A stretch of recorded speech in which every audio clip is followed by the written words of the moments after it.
Everybody, welcome back, welcome back. We are going back into our reading today.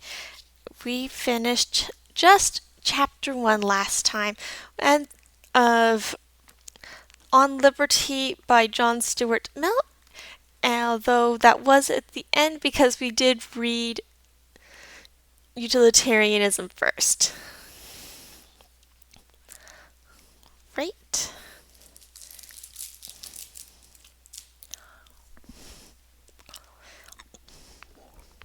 Chapter 2 of the Liberty of Thought and Discussion.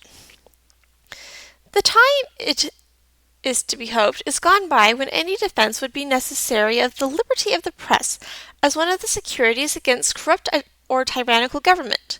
No argument, we may suppose, can now be needed against permitting a legislator or an executive not identified in interest with the people to prescribe opinions to them and determine what doctrines or arguments they shall be allowed to hear. This aspect of the question, besides, has been so often and so triumphantly enforced by preceding writers that it needs not be specifically insisted on in this place. Though the law of England on the subject of the press is as servile to this day as it was in the time of the Tudors, there is little danger of its being actually put in force against political discussion except during some temporary panic, when fear of insurrection drives ministers and judges from their proprietary. And speaking generally, it is not in constitutional countries to be apprehended that the government, whether completely responsible to the people or not, will often attempt to control the expression of opinion, except when in doing so it makes itself the organ of the general intolerance of the people. Let us, therefore, that the government is entirely at one with the people, and never thinks of exerting any power of coercion unless in agreement with what it conceives to be their voice. But I deny the right of the people to exercise such coercion, either by themselves or by their government. The power itself is illegitimate. The best government has no more title to it than the worst. It is as noxious, or more noxious, when exerted in accordance with the public opinion than when in opposition to it. If all mankind minus one were of one opinion, and only one person were of the contrary opinion, mankind would be no more justified in silencing that one person than he, if he had the power, would be justified in silencing mankind. Were an opinion a personal possession of no value except to the owner, if it were to be obstructed in the enjoyment of it were simply a private injury, it would make some difference whether the injury was inflicted only on a few persons or on many. But the peculiar evil of silencing the expression of an opinion is that it is robbing the human race, posterity as well as the existing generation, those who dissent from the opinion, still more than those who hold it. If the opinion is right, then they are deprived of the opportunity of exchanging error for truth. If wrong, they lose what is almost as great a benefit, the clearer perception and livelier impression of truth, produced by its collision with error. It is necessary to consider separately these two hypotheses, each of which has a distinct branch of the argument corresponding to it. We can never be sure that the opinion we are endeavoring to stifle is a false opinion, and if we were sure, stifling it would be an evil still. First, the opinion which it is attempted to suppress by authority may possibly be true. Those who desire to suppress it, of course, deny its truth, but they are not infallible. They have no authority to decide the question for all mankind and exclude every other person from the means of judging. To refuse a hearing to an opinion because they are sure that it is false is to assume that their certainty is the same thing as absolute certainty. All silencing of discussion is an assumption of infallibility. Its condemnation may be allowed to rest on this common argument, not the worse for being common. Unfortunately for the good sense of mankind, the fact of their fallibility is far from carrying the weight in their practical judgment which it is always allowed to it in theory. For while everyone knows himself to be fallible, few think it necessary to take any precautions against their own fallibility or admit the supposition that any opinion of which they are certain may be one of the examples of error to which they acknowledge themselves to be liable. Absolute princes, or others who are accustomed to unlimited deference, usually feel this complete confidence in their own opinions on nearly all subjects. People more happily situated, who sometimes hear their opinions disputed, and who are not wholly unused to be set right when they are wrong, place the same unbounded reliance only on such of their opinions as are shared by all who surround them, or to whom they habitually defer. For in proportion to a man's want of confidence in his own solitary judgment does he usually repose, with implicit trust on the infallibility of the world in general. And the world, to each individual, means the part of it with which he comes in contact, his party, his sect, his church, his class of society. The man may be called, by comparison, almost liberal and large-minded, to whom it means anything so comprehensive as his own country or his own age. Nor is his faith in this collective authority at all shaken by his being aware that other ages, countries, sects, churches, classes, and parties have thought, and even now think, the exact reverse. He devolves upon his own world the responsibility of being right against the dissident worlds of other people, and it never troubles him that mere accident has decided which of these numerous worlds is the object of his reliance, and the same causes which make him a churchman in London would have made him a Buddhist or Confucian in Peking. Yet it is as evident in itself as any amount of argument can make it that ages are no more infallible than individuals, every age having held many opinions which subsequent ages have deemed not only false but absurd. And it is as certain as many opinions now general will be rejected by future ages, as it is that many once general are rejected by the present. The objection likely to be made to this argument would probably take some such form as the following. There is no greater assumption of infallibility in forbidding the propagation of error than in anything which is done by public authority on its own judgment and responsibility. Judgment is given to men that they may use it. Because it may be used erroneously, are men to be told that they ought not to use it at all? To prohibit what they think pernicious is not claiming exemption from error, but fulfilling the duty incumbent on them, although fallible, of acting on their own conscientious conviction. If we were never to act on our opinions because those opinions may be wrong, we should leave all our interests uncared for and all our duties unperformed. Any objection which applies to all conduct can be no valid objection to any conduct in particular. It is the duty of governments and of individuals to form the truest opinions they can, to form them carefully and never impose them upon others unless they are quite sure of being right. But when they are sure, such reasoners may say, is it not conscientiousness but cowardice to shrink from acting on their opinions, and allow doctrines which they honestly think dangerous to the welfare of mankind, either in this life or in another, to be scattered abroad without restraint, because other people in less enlightened times have persecuted opinions now believed to be true? Let us take care, it may be said, not to make the same mistake, but governments and nations have made mistakes in other things, which are not denied to be fit subjects for the exercise of authority. They have laid on bad taxes, made unjust wars. Ought we therefore to lay on no taxes, and under whatever provocation make no wars? Men and governments must act to the best of their ability. There is no such thing as absolute certainty, but there is assurance sufficient for the purposes of human life. We may and must assume our opinion to be true for the guidance of our own conduct, and it is assuming no more when we forbid bad men to pervert society by the propagation of opinions which we regard as false and pernicious. I answer that it is assuming very much more. There is the greatest difference between presuming an opinion to be true, because with every opportunity for contesting it, it has not been refuted, and assuming its truth for the purpose of not permitting its refutation.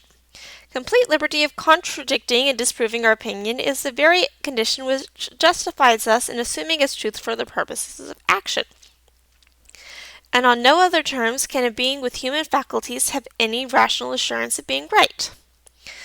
When we consider either the history of opinion or the ordinary conduct of human life, to what is it to be ascribed that the one and the other are no worse than they are?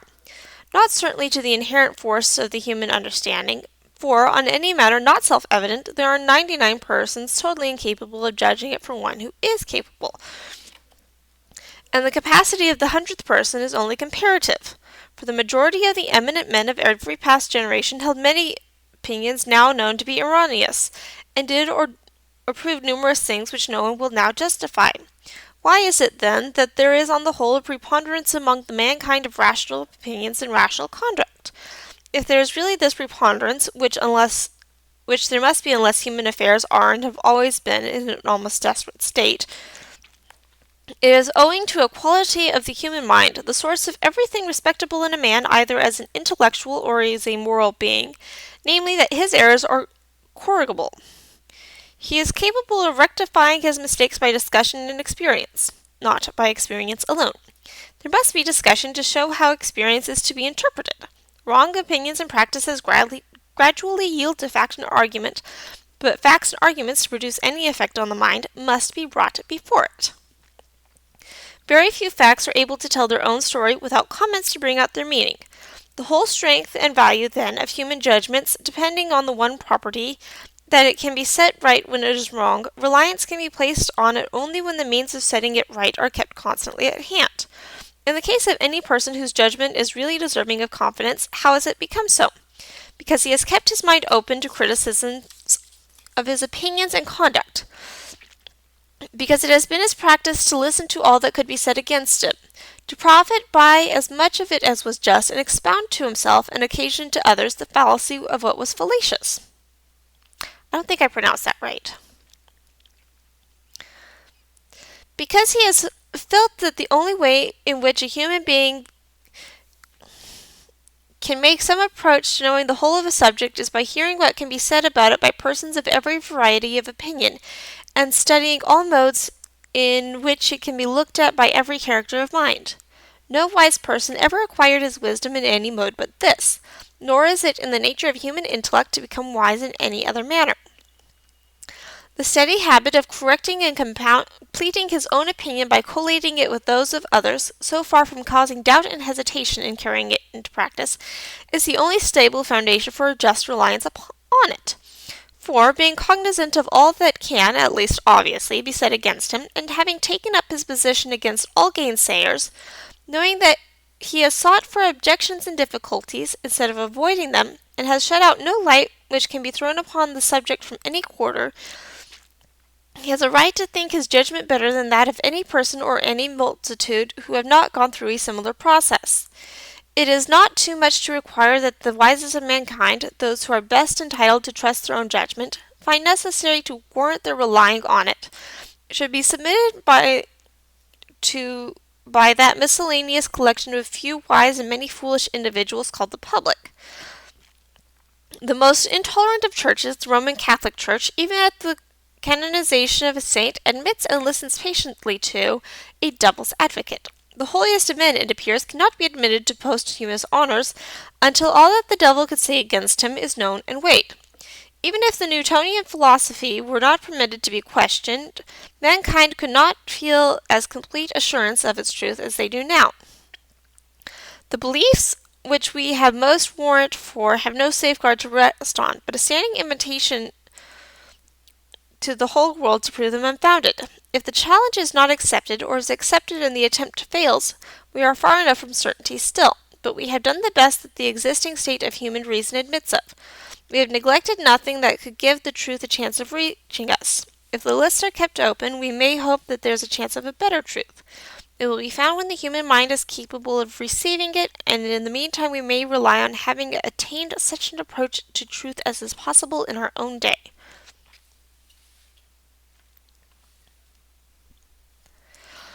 This is the amount of certainty attainable by a fallible being, and this is the sole way of attaining it.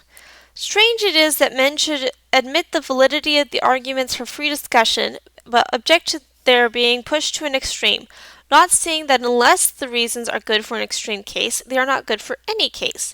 Strange that they should imagine that they are not assuming infallibility when they acknowledge that there should be free discussion on all subjects which could possibly be doubtful, but to think some particular principle or doctrine should be forbidden to be questioned because it is so certain, that is, because they are so certain that it is certain. To call any proposition certain, while there is anyone who would deny its certainty, is permitted. But who is not permitted is to assume that we ourselves and those who agree with us are the judges of certainty, and judges without hearing the other side.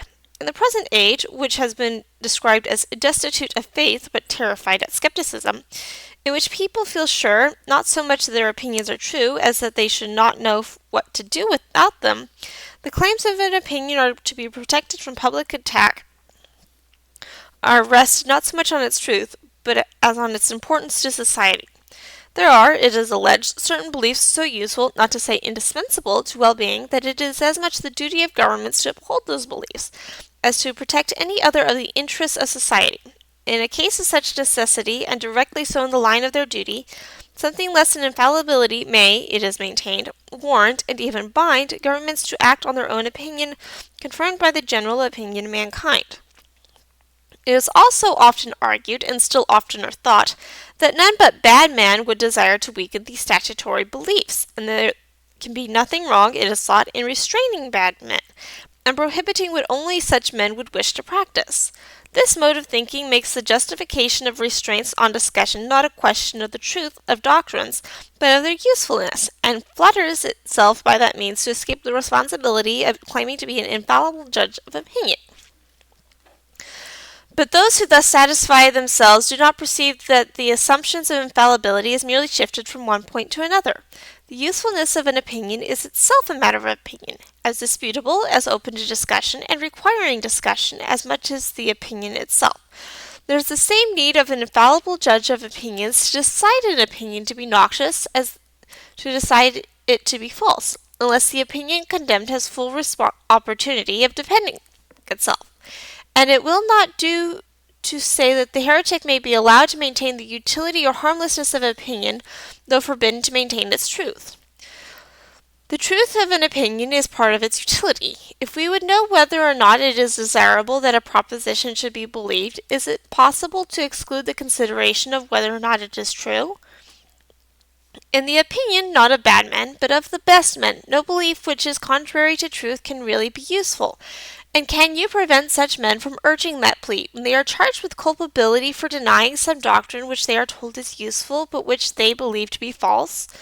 Those who are on the side of received opinions never to take all possible advantage of this plea. You do not find them handling the question of utility as if it could be completely abstracted from that of truth.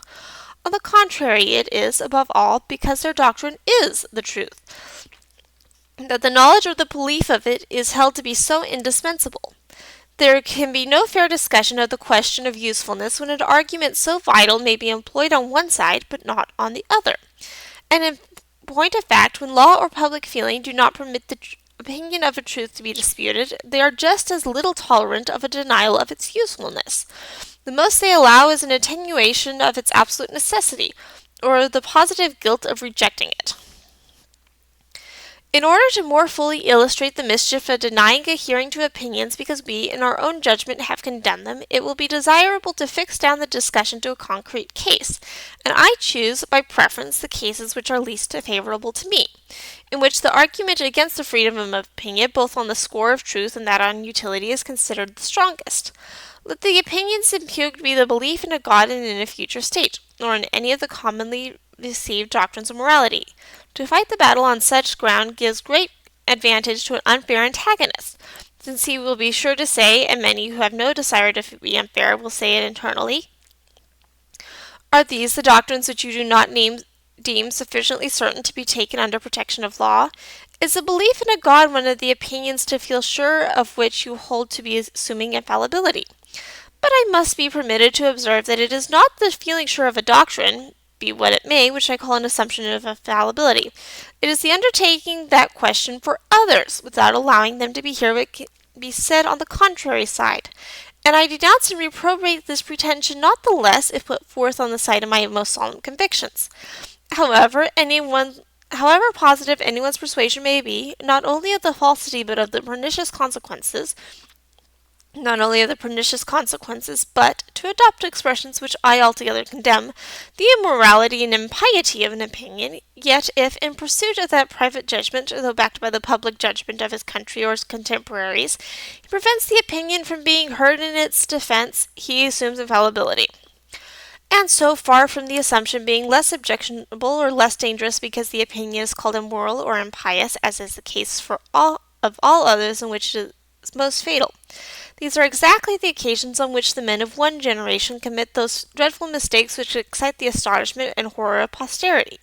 It is among such that we find the instances memorable in history when the arm of the law has been employed to root out the best men and the noblest doctrines, with deplorable success as to the men, although some of the doctrines have survived to be, as if in mockery, invoked in defense of similar conduct towards those who dissent from them or their received interpretation.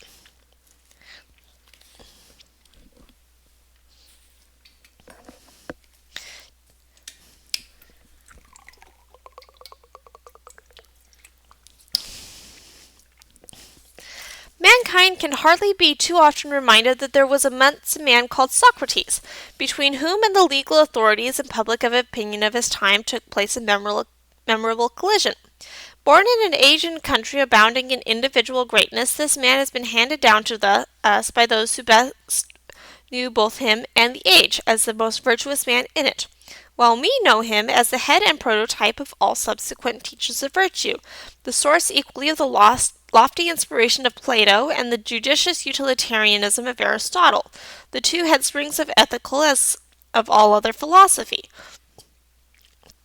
This acknowledged master of all the eminent thinkers who have since lived, whose fame, still growing after more than 2,000 years, all but outweighs the whole remainder of the names which make his native city illustrious, was put to death by his countrymen after a judicial conviction for impiety and immorality. Impiety in denying the gods recognized by the state. Indeed, his accuser asserted, see the Apologia, that he believed in no gods at all. Immorality in being, by his doctrines and instructions, a corrupter of youth. Of these charges, the tribunal, there is every ground of believing, honestly found him guilty and condemned the man who probably of all then born had deserved best in mankind to be put to death as a criminal.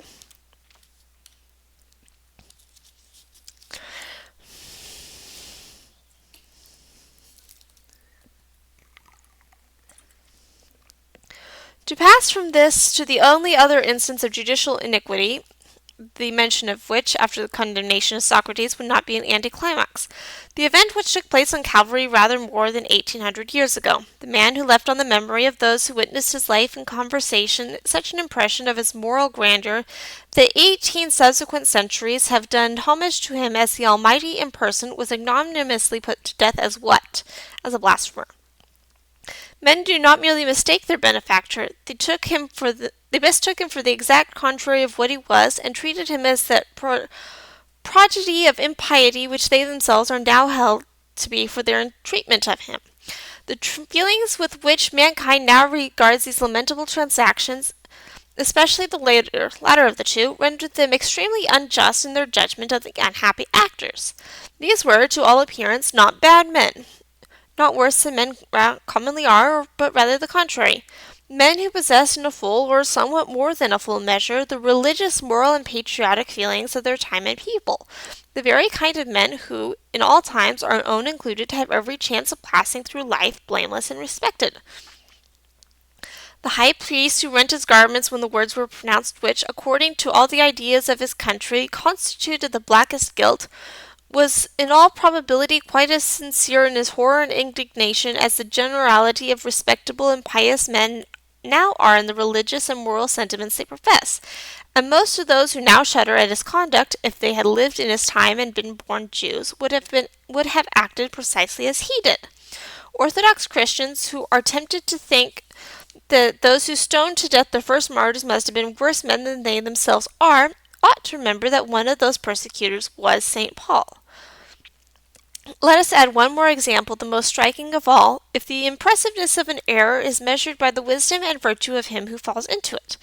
If anyone possessed of power had grounds for thinking himself the best and most enlightened among his contemporaries, it was Emperor Marcus Aurelius, absolute monarch of the whole civilized world. He preserved through life not only the most unblemished justice, but what was less to be expected from his stoical breeding, the tenderest heart. The few failings which are attributed to him were all on the side of indulgence, while his writings, the highest ethical product of the ancient mind, scarcely differ perceptibly, if they differ at all, from the most characteristic teachings of Christ.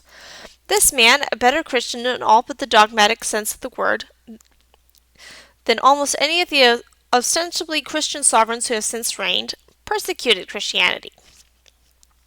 Placed at the summit of all the previous attainments of humanity, with an open, unfettered intellect and a character which led of himself to embody in his moral writings the Christian ideal, he yet failed to see that Christianity was to be a good and not an evil to the world, with his duties to which he was so deeply penetrated.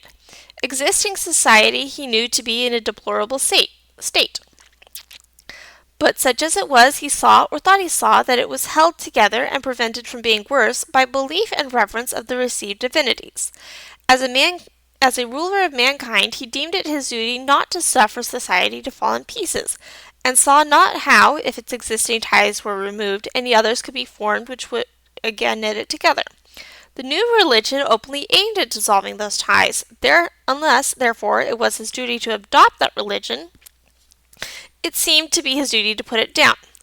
Inasmuch, then, as the theology of Christianity did not appear to him true or of divine origin, inasmuch as the strange history of a crucified God was not credible to him, and a system which purported to rest entirely upon a foundation to him so wholly unbelievable could not be seen by him to be that renovating agency which, after all abatements, it has in fact proved to be, the gentlest and most amiable of philosophers and rulers, under a solemn sense of duty, authorized the persecution of Christianity.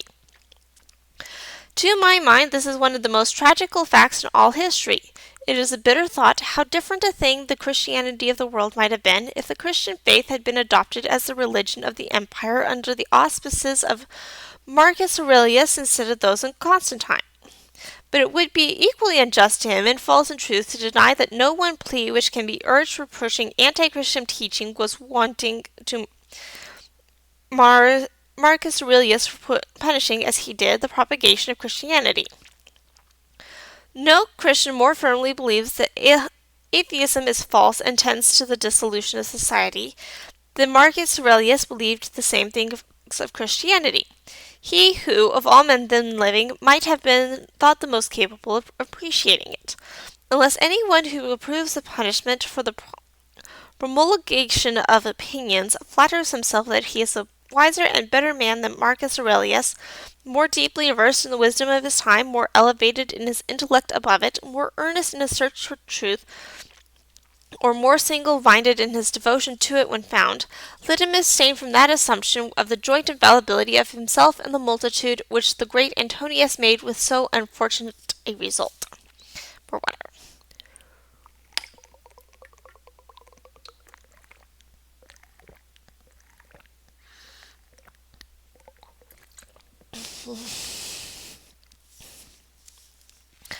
Aware of the impossibility of defending the use of punishment for restraining irreligious opinions by any argument which will not justify Marcus Antonius, the enemies of religious freedom, when hard pressed, occasionally accept this consequence and say with Dr. Johnson that the persecutors of Christianity were in the right, that persecution is an ordeal through which truth ought to pass, and always passes successfully, legal penalties being in the end powerless against truth, though sometimes beneficially effective against mischievous errors.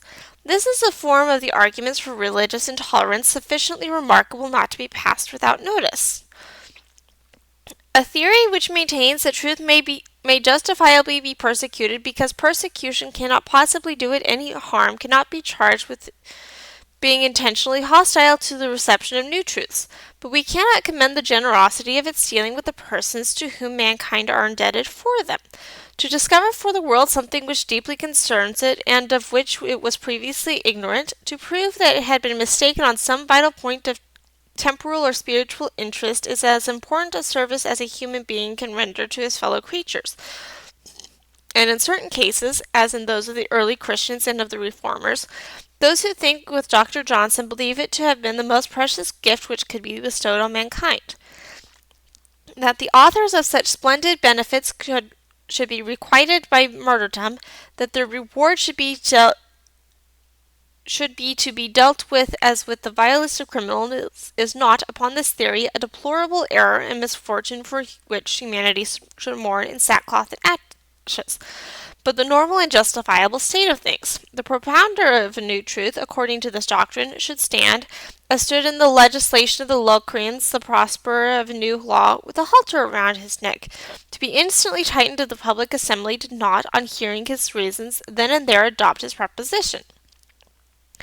People who defend this mode of treating benefactors cannot be supposed to set much value on the benefit, and I believe this view of the subject is mostly confined to the sort of persons who think that new truths may have been desirable once, but that we have had enough of them now.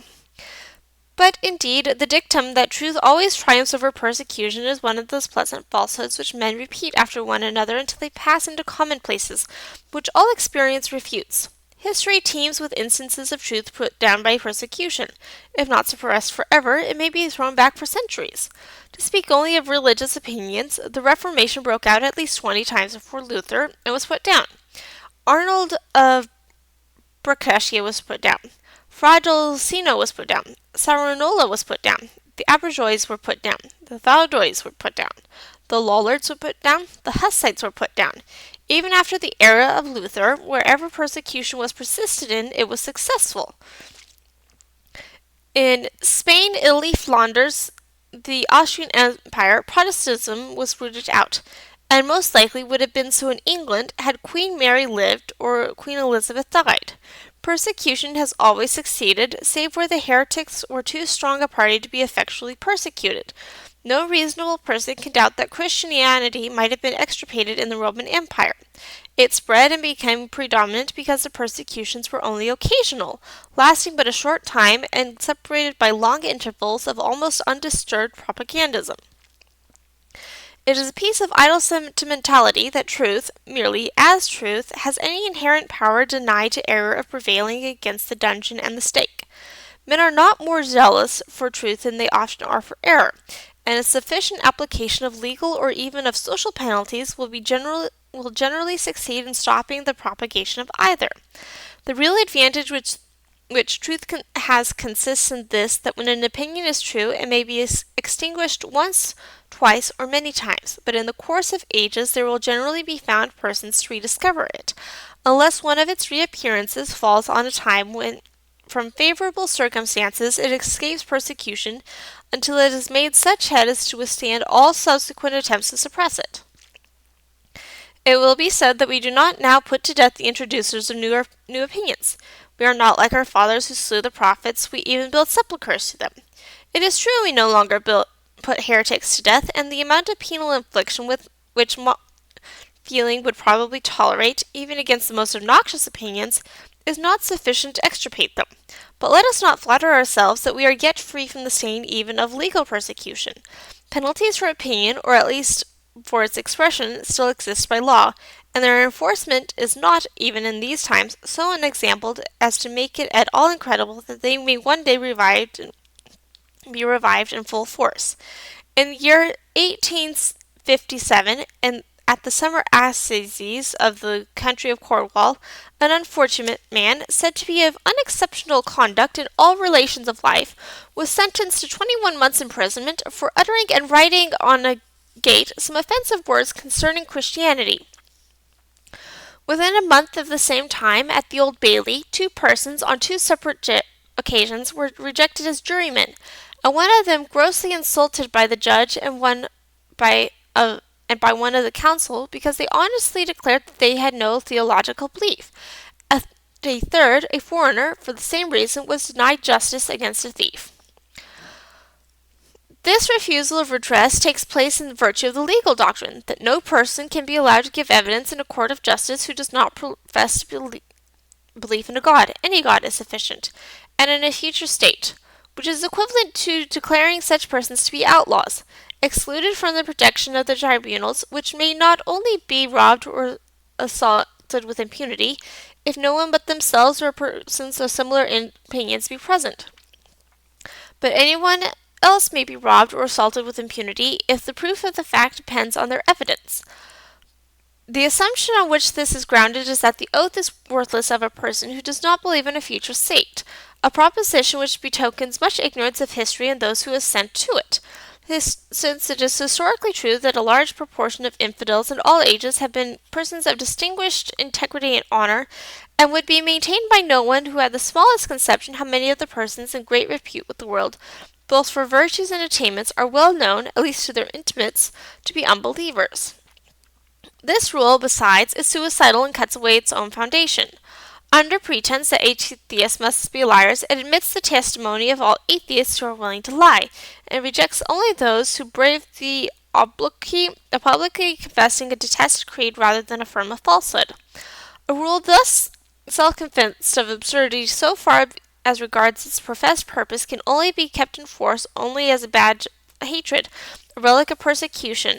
A persecution, too, having the peculiarity that the qualification for undergoing it is the being clearly proved not to deserve it. The rule and the theory it implies are hardly less insulting to believers than to infidels. For he who does not believe in a future state necessarily lies. It follows that they who do believe are only prevented from lying, if prevented they are, by the fear of hell.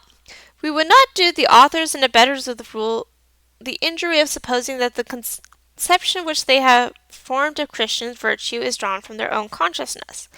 Those are, indeed, but rags and remnants of persecution, and many are not thought to be so much and may not be thought so to be not so much of an indication of the wish to persecute as an example that of the frequent infirmity of English minds, which makes them take a preposterous pleasure in the assertion of a bad principle when they are no longer bad enough to desire to carry it really into practice.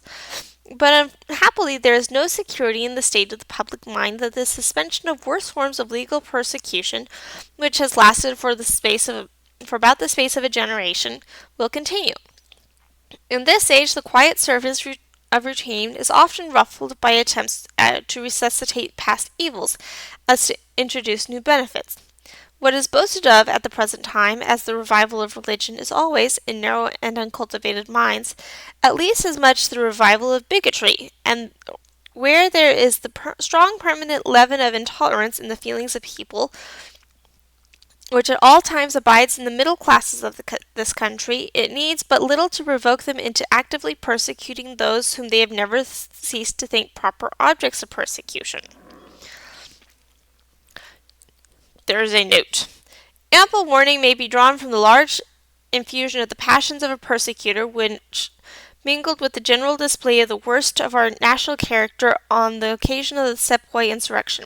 The ravings of fanatics of charlatans from the pulpit may be unworthy of notice, but the heads of the evangelical party have now announced their principle for the government of Hindus and Mohammedans, that no schools be supported by public money in which the Bible is not taught, and by necessary consequence that no public employment be given to any but real or pretended Christians. An Under-Secretary of State, in a speech delivered to his constituents on the 12th of November, 1857, is reported to have said, "Toleration of their faith, the faith of 100 millions of British subjects, the superstition which they call religion by the British government, had had the effect of retarding the ascendancy of the British name and preventing the statutory growth of Christianity.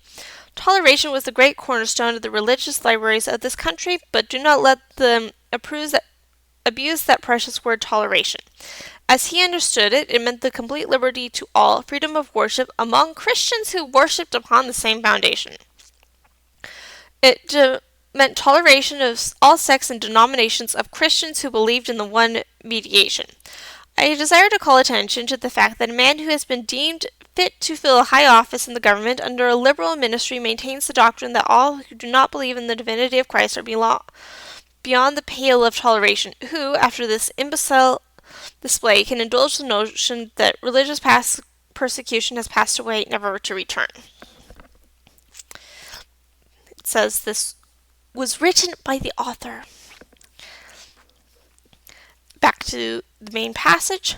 "For it is the opinions men entertain, and the feelings they cherish, respecting those who disown the beliefs they deem important, which makes this country not a place of mental freedom. For a long time past, the chief mischief of the legal penalties is that they strengthen the social stigma. It is that stigma which is really effective, and is so effective that it and so effective it is that the profession of opinions which are under the ban of society is much less common in England than is, in many countries, the avowal of those who incur risk of judicial punishment. In respect to all persons but those whose pecuniary circumstances make them independent of the goodwill of other people, opinion on the subject, as is efficacious as law, men might as well be imprisoned, as excluded from the means of earning from their bread.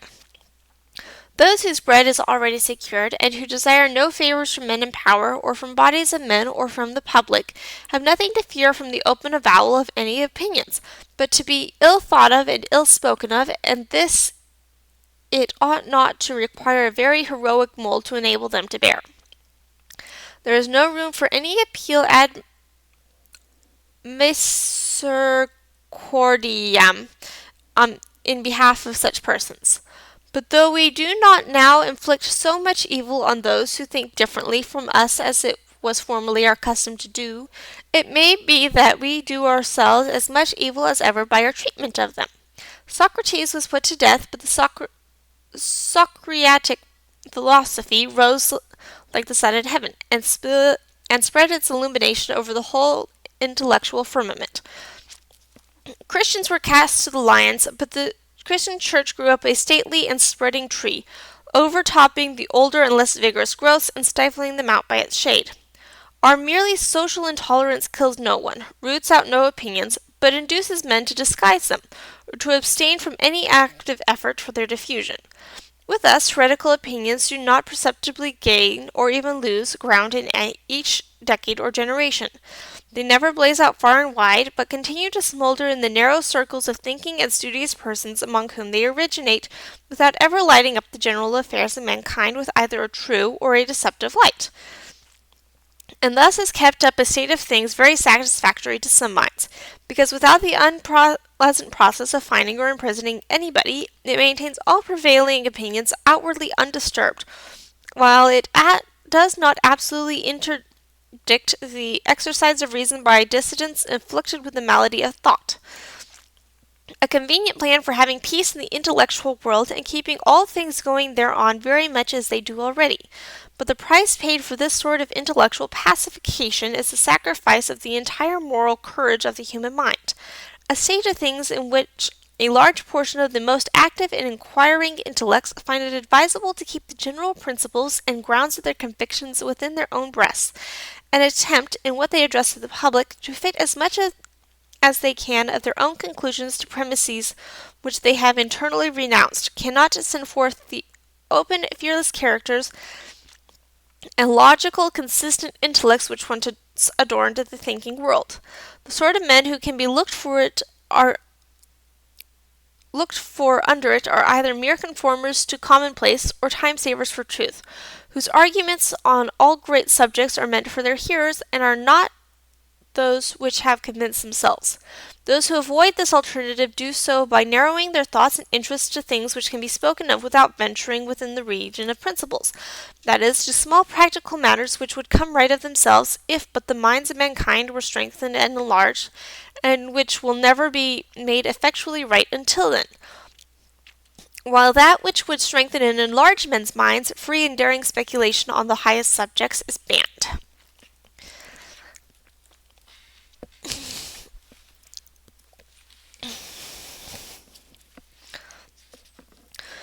Those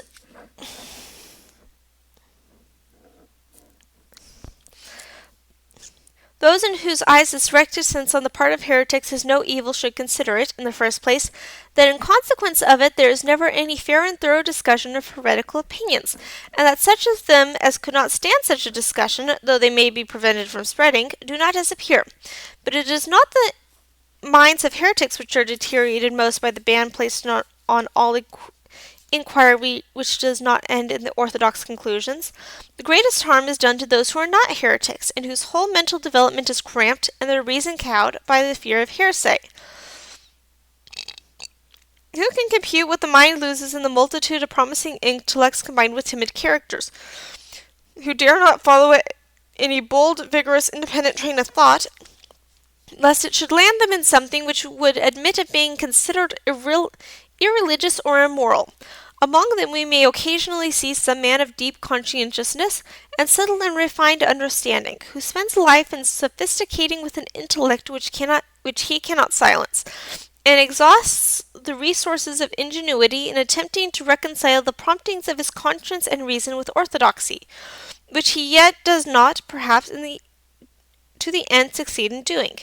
No one can be a great thinker who does not recognize that, as a thinker, it is his first duty to follow his intellect to whatever conclusions it may lead.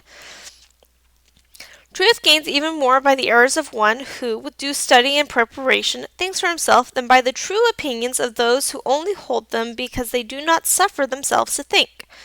No, not that it is solely or chiefly to form great thinkers that freedom of thinking is required. On the contrary, it is as much and even more indispensable to enable average human beings to attain the mental stature which they are capable of. There have been, and may again be, great individual thinkers in a general atmosphere of mental slavery. But there has never been, nor ever will be, in that atmosphere an intellectually active people. Where any people has made a temporary approach to such a character, it has been because the dread of heterodox speculation was for a time suspended. Where there is a tacit convention that principles are not to be disputed, where the discussion of the greatest questions which can occupy humanity is considered to be closed, we cannot hope to find that generally high scale of mental activity which has made some periods of history so remarkable. Never, when controversy avoided the subjects which are by and large important to kindle enthusiasm, was the mind of a people stirred up from its foundations, and the full impulse given which raised even persons of the most ordinary intellect to something of the dignity of thinking beings. Of course, we have had an example in the condition of Europe during the times immediately following the Reformation, another, although limited to the continent and to a more cultivated class, in the speculative movement of the later half of the 18th century, and a third, of still briefer duration, in the intellectual fermentation of Germany during the Goethean and Fichtean period. These periods differed widely in the particular opinions which they developed, but were alike in this, that during all three the yoke of authority was broken. In each an old mental despotism had been thrown off, and no new one had yet taken its place. The impulse given at these three periods has made Europe what it now is. Every single improvement which has taken place either in the human mind or in institutions may be traced distinctly to one or another of them. Appearances have for some time indicated that all three impulses are well nigh spent, and we can expect no fresh start again until we again assert our mental freedom.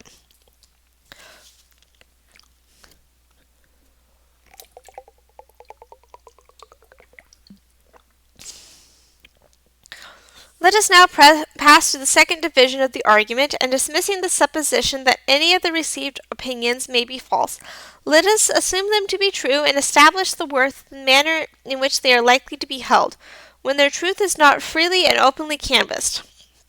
However unwillingly a person who has a strong opinion may admit the possibility that his opinion may be false, he ought to be moved by the consideration that, however true it may be, if it is not fully, frequently, and fearlessly discussed, it will be held as a dead dogma, not a living truth.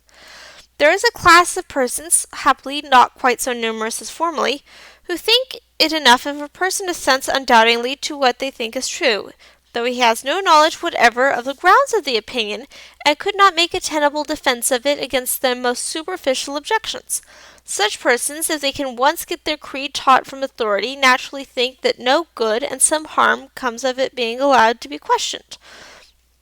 Where their influence prevails, they make it nearly impossible for the received opinion to be rejected wisely and considerately, though it may still be rejected harshly and rashly and ignorantly, for to shut out discussion entirely is seldom possible, and when it once gets in, beliefs not grounded on conviction are apt to give way before the slightest semblance of an argument. Waiving, however, this possibility, assuming that the true opinion abides in the mind, but lacks as a prejudice a belief independent of and proof against argument, This is not the way in which truth ought to be held by a rational being. This is not knowing the truth. Truth, thus held, is but one superstition the more, accidentally clinging to the words which enunciate a truth. If the intellect and judgment of mankind ought to be cultivated, a thing which Protestants at least do not deny, what can these faculties be more appropriately exercised by any one than on the things which concern him so much that it is considered necessary for him to hold opinions on them? If the cultivation of the understanding exists in one thing more than in another, it is surely in learning the grounds of one's own opinions. Whatever people believe on subjects on which it is of the first importance to believe rightly, they ought to be able to defend against at least the common objections. But someone may say, let them be taught the grounds of their opinions. It does not follow that opinions must be merely parroted because they are never heard controverted. Persons who learn geometry do not simply commit the theorems to memory, but understand and learn likewise the demonstrations, and it would be absurd to say that they remain ignorant of the grounds of geometrical truths because they never hear anyone deny and attempt to disprove them.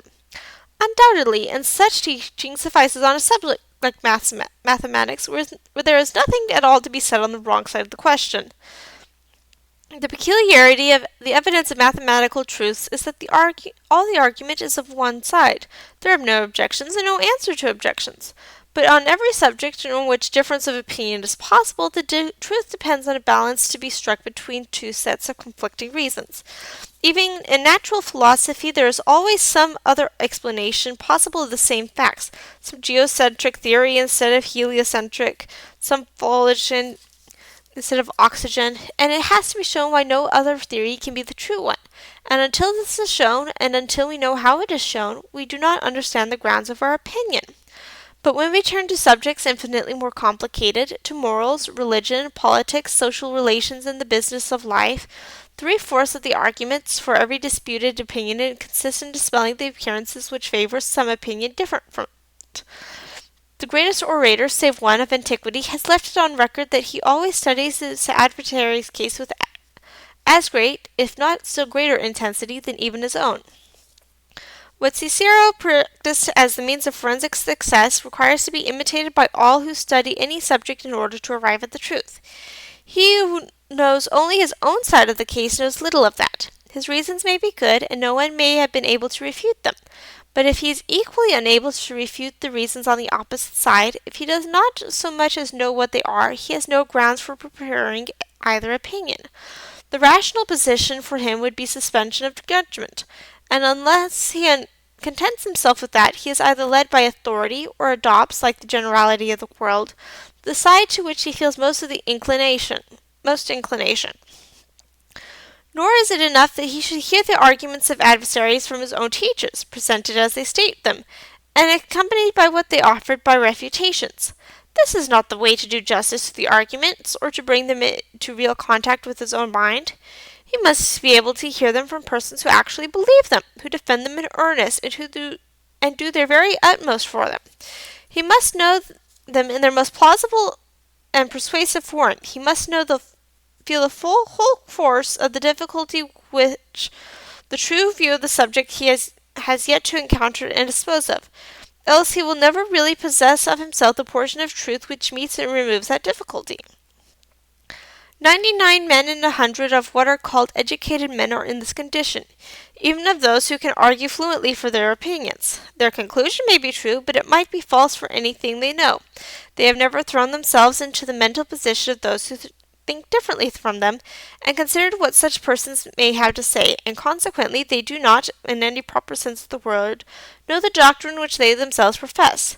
They do not know those parts of it which explain and justify the remainder, the considerations which show that a fact which seemingly conflicts with another is reconcilable with it, or that, of two apparently strong reasons, one and not the other ought to be preferred. All that part of the truth which turns the scale and decides the judgment of a completely informed mind they are strangers to, nor is it ever really known, but to those who have attended equally impartially to both sides, and endeavor to see the reasons of both in the strongest light. So essential is this discipline to a real understanding of moral and human subjects that if opponents of all important truths do not exist, it is indispensable to imagine them, and supply them with the strongest arguments which the most skillful devil's advocate can conjure up.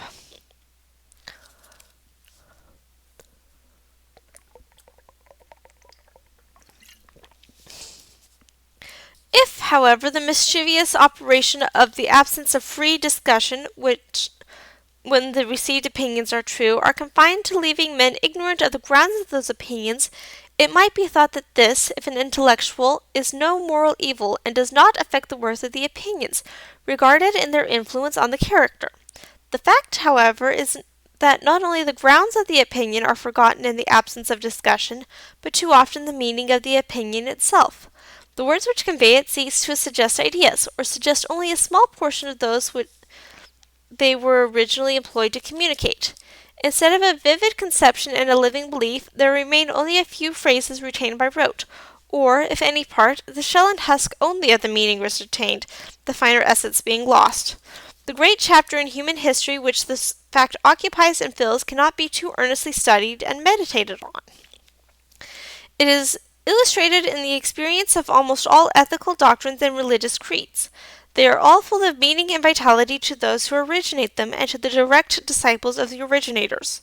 Their meaning continues to be felt in undiminished strength, and it is perhaps brought out into even fuller consciousness, so long as the struggle lasts to give the doctrine or creed an ascendancy over other creeds.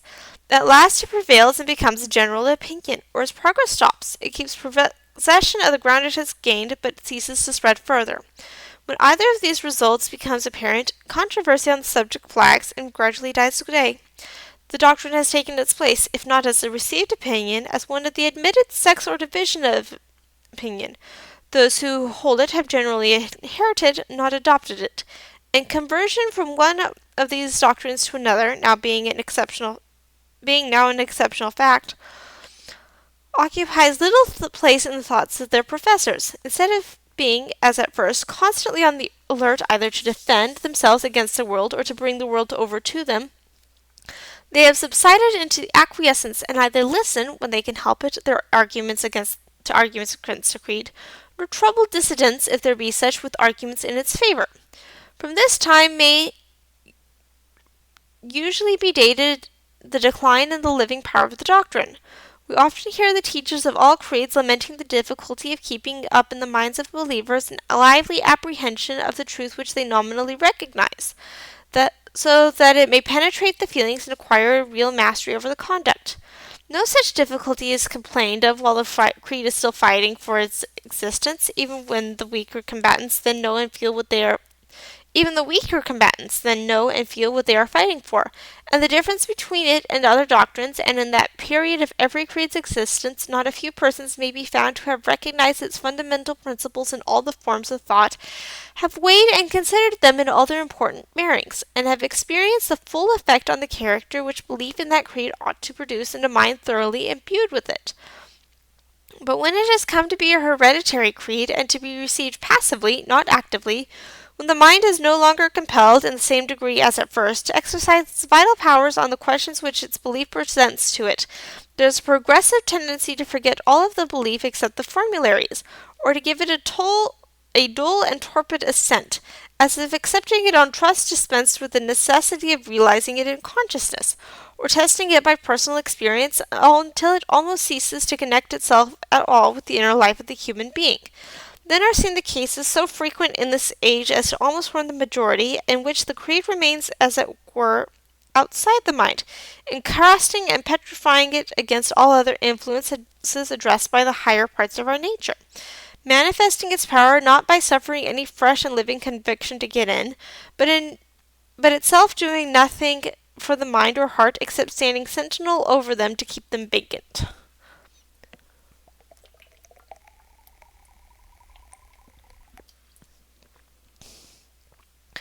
To what an extent doctrines intrinsically fitted to make the deepest impression upon the mind may remain in it as dead beliefs, without ever being realized in the imagination, the feelings, or the understanding, is exemplified by the manner in which the majority of believers hold the doctrines of Christianity. By Christianity I here mean what is accounted by such by all what is accounted such by all churches and sects, the maxims and precepts contained in the New Testament. These are considered sacred and accepted as laws by all professing Christians. Yet it is scarcely too much to say that not one Christian in 1,000 guides or tests his individual conduct by reference to these laws.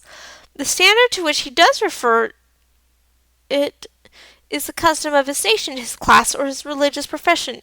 He has thus, on the one hand, a collection of ethical maxims, which he believes to have been vouchsafed to him by infallible wisdom as rules for his government, and on the other, a set of everyday judgments and practices which go to a certain length with some of those maxims, not so great a length with others, stand in direct opposition to some, and are, on the whole, a compromise between the Christian creed and the standards and the interests and suggestions of worldly life.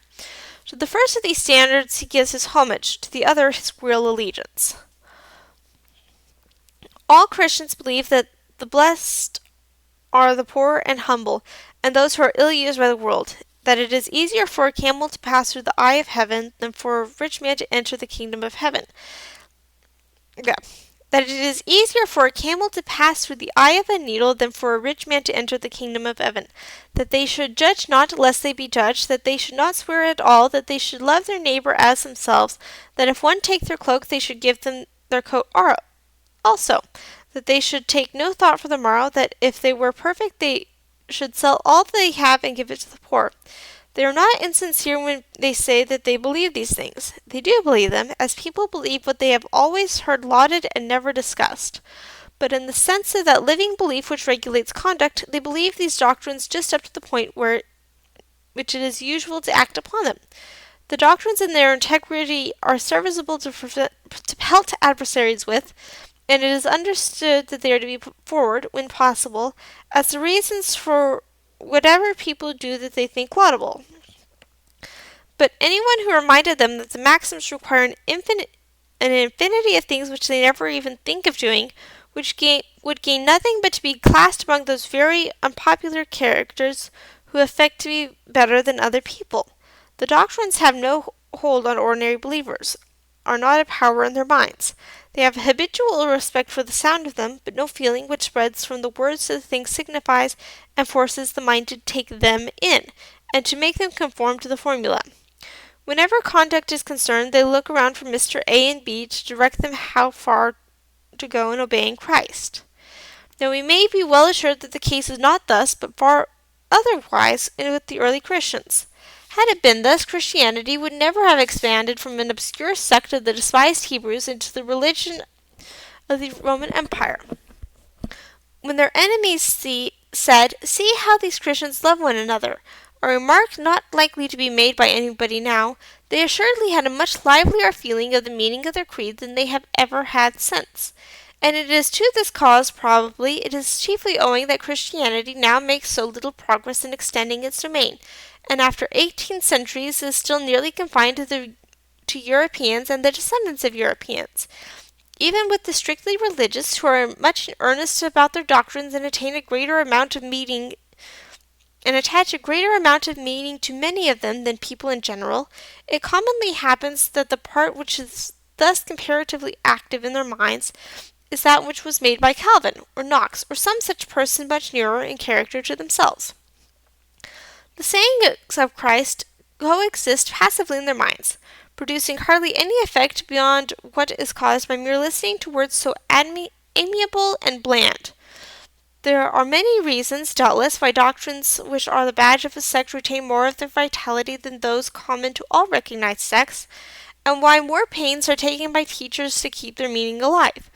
But one reason certainly is that the peculiar doctrines are more questioned and have to be oftener defended against open gainsayers. Both teachers and learners go to sleep at their post as soon as there is no enemy in the field.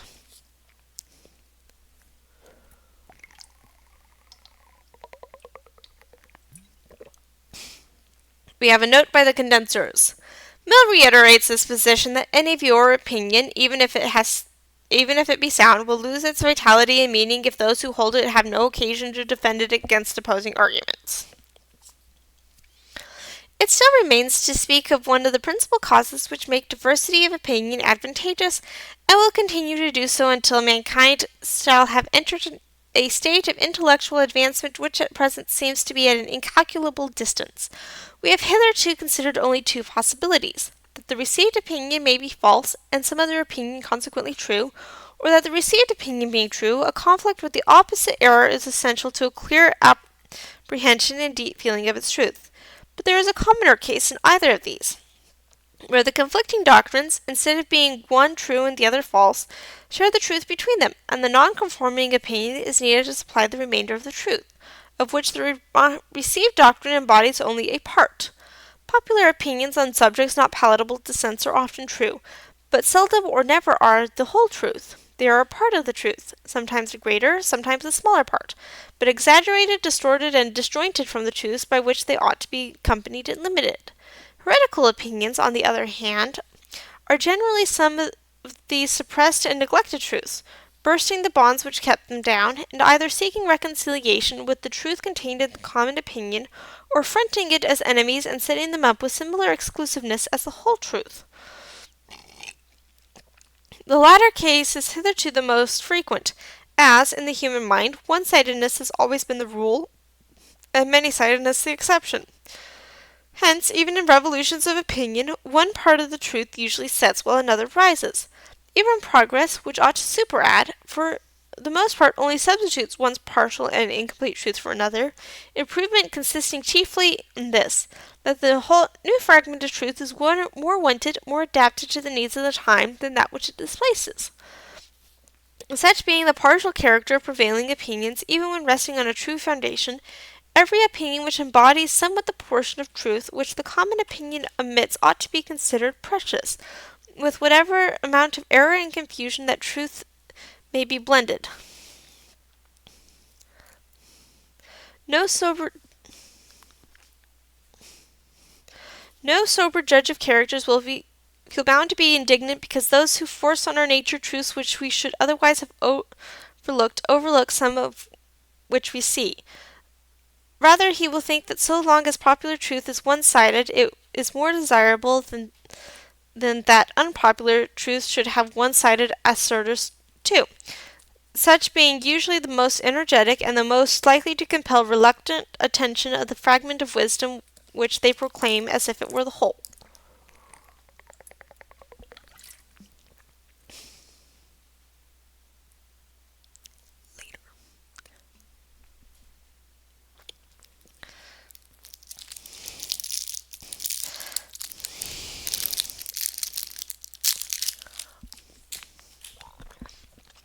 Thus, in the 18th century, when nearly all the instructed and all those of the uninstructed who were led by them were lost in admiration of what is called civilization and of the marvels of modern science, literature, and philosophy, and while greatly overrating the amount of unlikeness between the men of modern and those of the ancient times, indulged the belief that the whole of the difference was in their own favor. With a salutary shock did the paradoxes of Rousseau explode like bombshells in the midst, dislocating the compact mass of one-sided opinion and forcing its elements to recombine in a better form and with additional ingredients.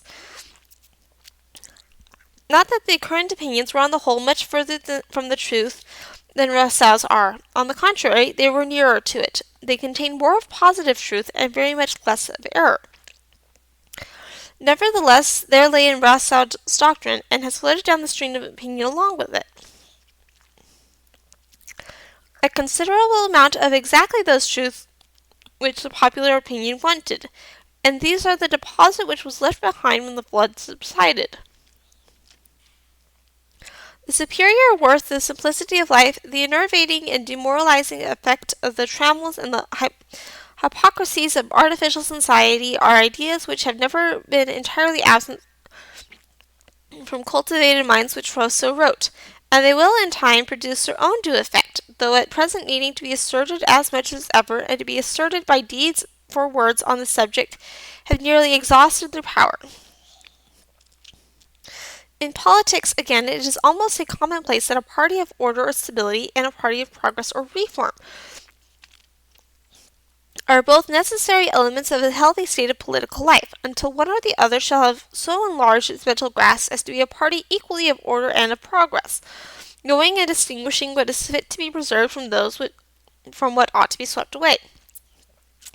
Each of these modes of thinking derives its utility from the deficiencies of the other, but it is in a great measure the opposition of the other that keeps each within the limits of reason and sanity. Unless opinions favorable to democracy and to aristocracy,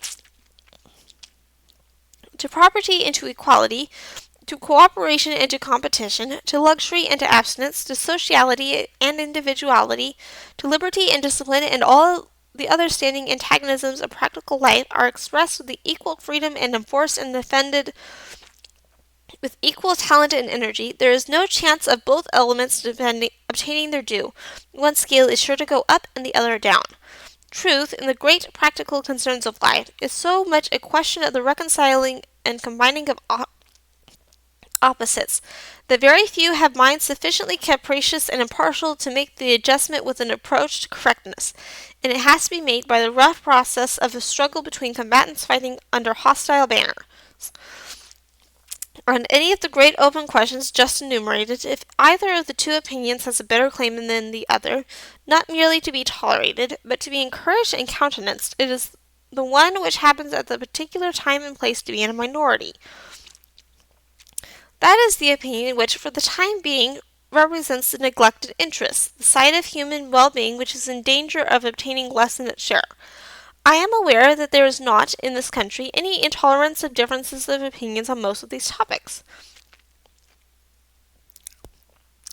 They are adduced to show, by admitted and multiplied examples, the universality of the fact that only through diversity of opinion is there in the existing state of human intellect a chance of fair play to all sides of the truth.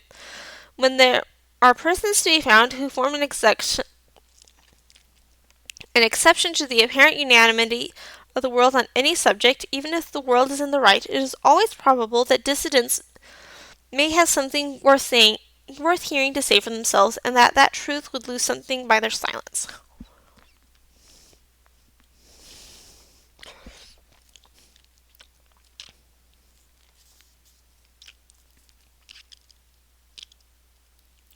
It may be objected, but some received principles, especially on the highest and more vital subjects, are more than half-truths. The Christian morality, for instance, is the whole truth on that subject, and if anyone teaches a morality which varies from it, he is wholly in error. As this is of all cases the most important in practice, none can be fitter to test the general maxim. But before pronouncing what Christian morality is or is not, it would be desirable to decide what is meant by Christian morality. If it means the morality of the New Testament, I wonder that anyone who derives his knowledge of this from the book itself can suppose that it was announced or intended as a complete doctrine of morals. The Gospel always refers to a pre-existing morality and confines its precepts to the particulars in which that morality was to be corrected or superseded by a wider and higher, expressing itself, moreover, in terms most general, often impossible to be interpreted liberally, and possessing rather the impressiveness of poetry or eloquence than the precision of legislation. To exact a body of ethical doctrine has never been possible without eking it out of the Old Testament, that is, from a system elaborate indeed, but in many respects barbarous and intended only for a barbarous people. St. Paul, a declared enemy to this Judaical mode of interpreting the doctrine and filling up the scheme of his master, equally assumes a pre-existing morality, namely that of the Greeks and Romans, and his advice to Christians is in a great measure a system of accommodation to that, even to the extent of giving an apparent sanction to slavery. What is called Christian, but should rather be termed theological morality, was not the work of Christ or the apostles, but is of much later origin, having been gradually built up by the Catholic Church of the first 5 centuries, and though not implicitly adopted by moderns and Protestants, has been much less modified by them than might be expected. For the most part, indeed, they have contented themselves with cutting off the additions which had been made to it in the Middle Ages. each sect supplying the place by fresh additions adapted to its own character and tendencies. That mankind owes a great debt to this morality and to its early teachers, I should be the last person to deny. But I do not scruple to say of it that it is in many important points incomplete and one-sided, and that unless ideas and feelings not sanctioned by it had contributed to the formation of European life and character, human affairs would have been in a worse condition than they are now. Human morality, so called, has all the characters of a reaction. It is, in great part, a protest against paganism. Its ideal is negative rather than positive, passive rather than active, innocence rather than nobleness, abstinence from evil rather than energetic pursuit of good. In its precepts, as has been well said, thou shalt not predominates unduly over thou shalt. In its horror of sensuality, it made an idol of asceticism, which has been gradually compromised away into one of legality. It holds out the hope of heaven and the threat of hell as the appointed and appropriate motives to a virtuous life. In this, falling far below the best of the ancients, and doing what lies in it to give up human morality and doing what lies in it to give to human morality an essentially selfish character by disconnecting each man's feelings of duty from the interests of his fellow creatures, except insofar as his self-interested inducement is offered to him for consulting them. It is essentially a doctrine of passive obedience, and inoculates submission to all authorities found established, who indeed are not to be actively obeyed when they command what religion forbids, but who are not to be resisted, far less rebelled against, for any amount of wrong to ourselves. And while, in the morality of the past pagan nations, duty to the state holds even a disproportionate place, infringing on the just liberty of the individual, in purely Christian ethics, that grand department of duty is scarcely noted or acknowledged.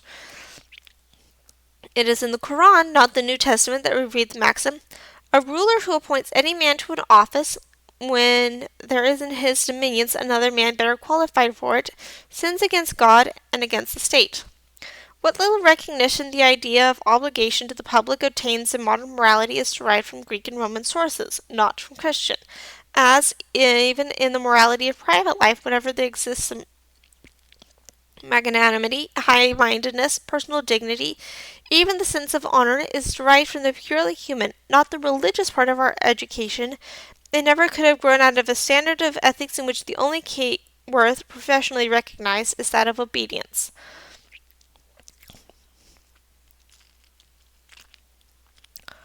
I am as far as anyone from pretending that these defects are necessarily inherent in the Christian ethics in every manner in which it can be conceived, or that the many requisites of complete moral doctrine which it does not contain do not being reconciled with it. Far less would I insinuate this of the doctrines and precepts of Christ himself. I believe that the sayings of Christ are all that I can see of any evidence of their having been intended to be, that they are irreconcilable with nothing which a comprehensive morality requires, that everything which is excellent in ethics may be brought within them, with no greater violence to their language than has been done to it by all who have attempted to deduce from them any practical system of conduct whatever. But it is quite consistent with this to believe that they contain, and were meant to contain, only a part of the truth, that many essential elements of the highest morality are among the things which are not provided for, nor intended to be provided for, in the recorded deliverances of the founder of Christianity, and which have been entirely thrown aside in the system of ethics erected on the basis of those deliverances by the Christian Church. And this being so, I think it a great error to persist in attempting to find in the Christian doctrine that complete rule for our guidance which its author intended it to sanction and enforce, but only to partially to provide. I believe, too, that this narrow theory is becoming a grave practical evil, detracting greatly from the moral training and the instruction which so many well-meaning persons are now at length exerting themselves to promote.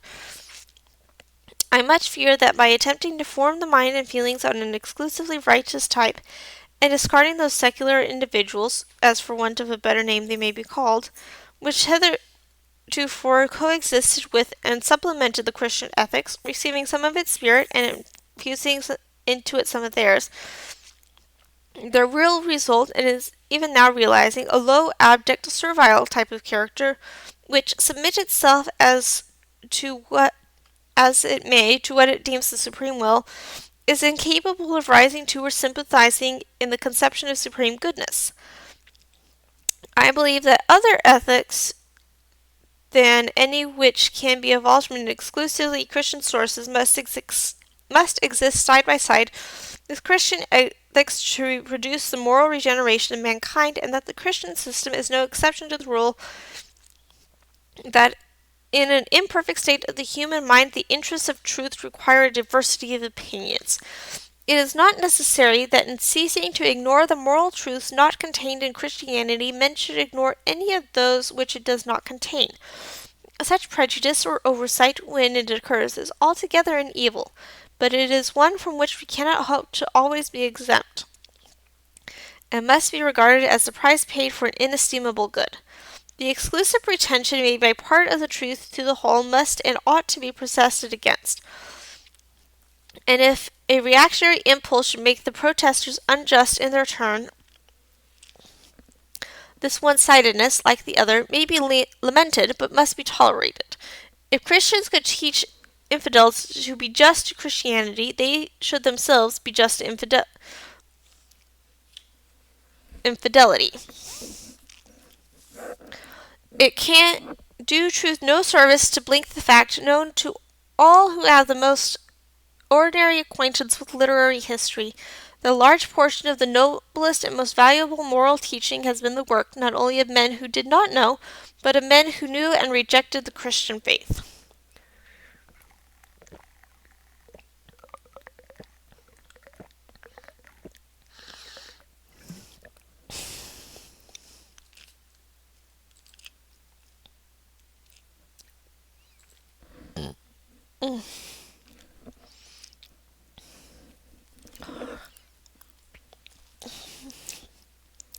I do not pretend that the most limited use of the freedom of enunciating all possible opinions would put an end to the evils of religious or philosophical sectarianism.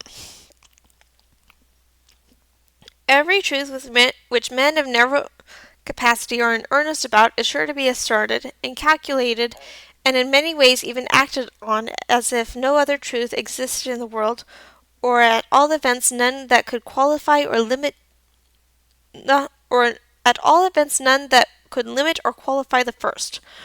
I do acknowledge that the tendency of all opinions to become sectarian is not cured by the freest discussion, but is often heightened and exacerbated thereby. The truth which ought to have been, but was not seen, being rejected all the more violently because proclaimed by persons regarded as opponents. But it is not on the impassioned partisan, it is on the calmer and more disinterested bystander that this collusion of opinions works its salutary effect. Not the violent conflict between parts of the truth, but the quiet suppression of half of it is the formidable evil. There is always hope when people are forced to listen to both sides.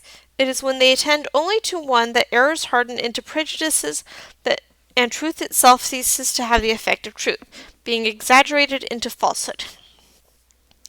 And since there are few mental attributes more rare than that judicial faculty which can sit in intelligent judgment between two sides of a question of which only one is represented by an advocate before it, truth has no choice but in proportion as every side of it, every opinion which embodies any fraction of the truth, not only finds advocates but is so advocated as to be listened to.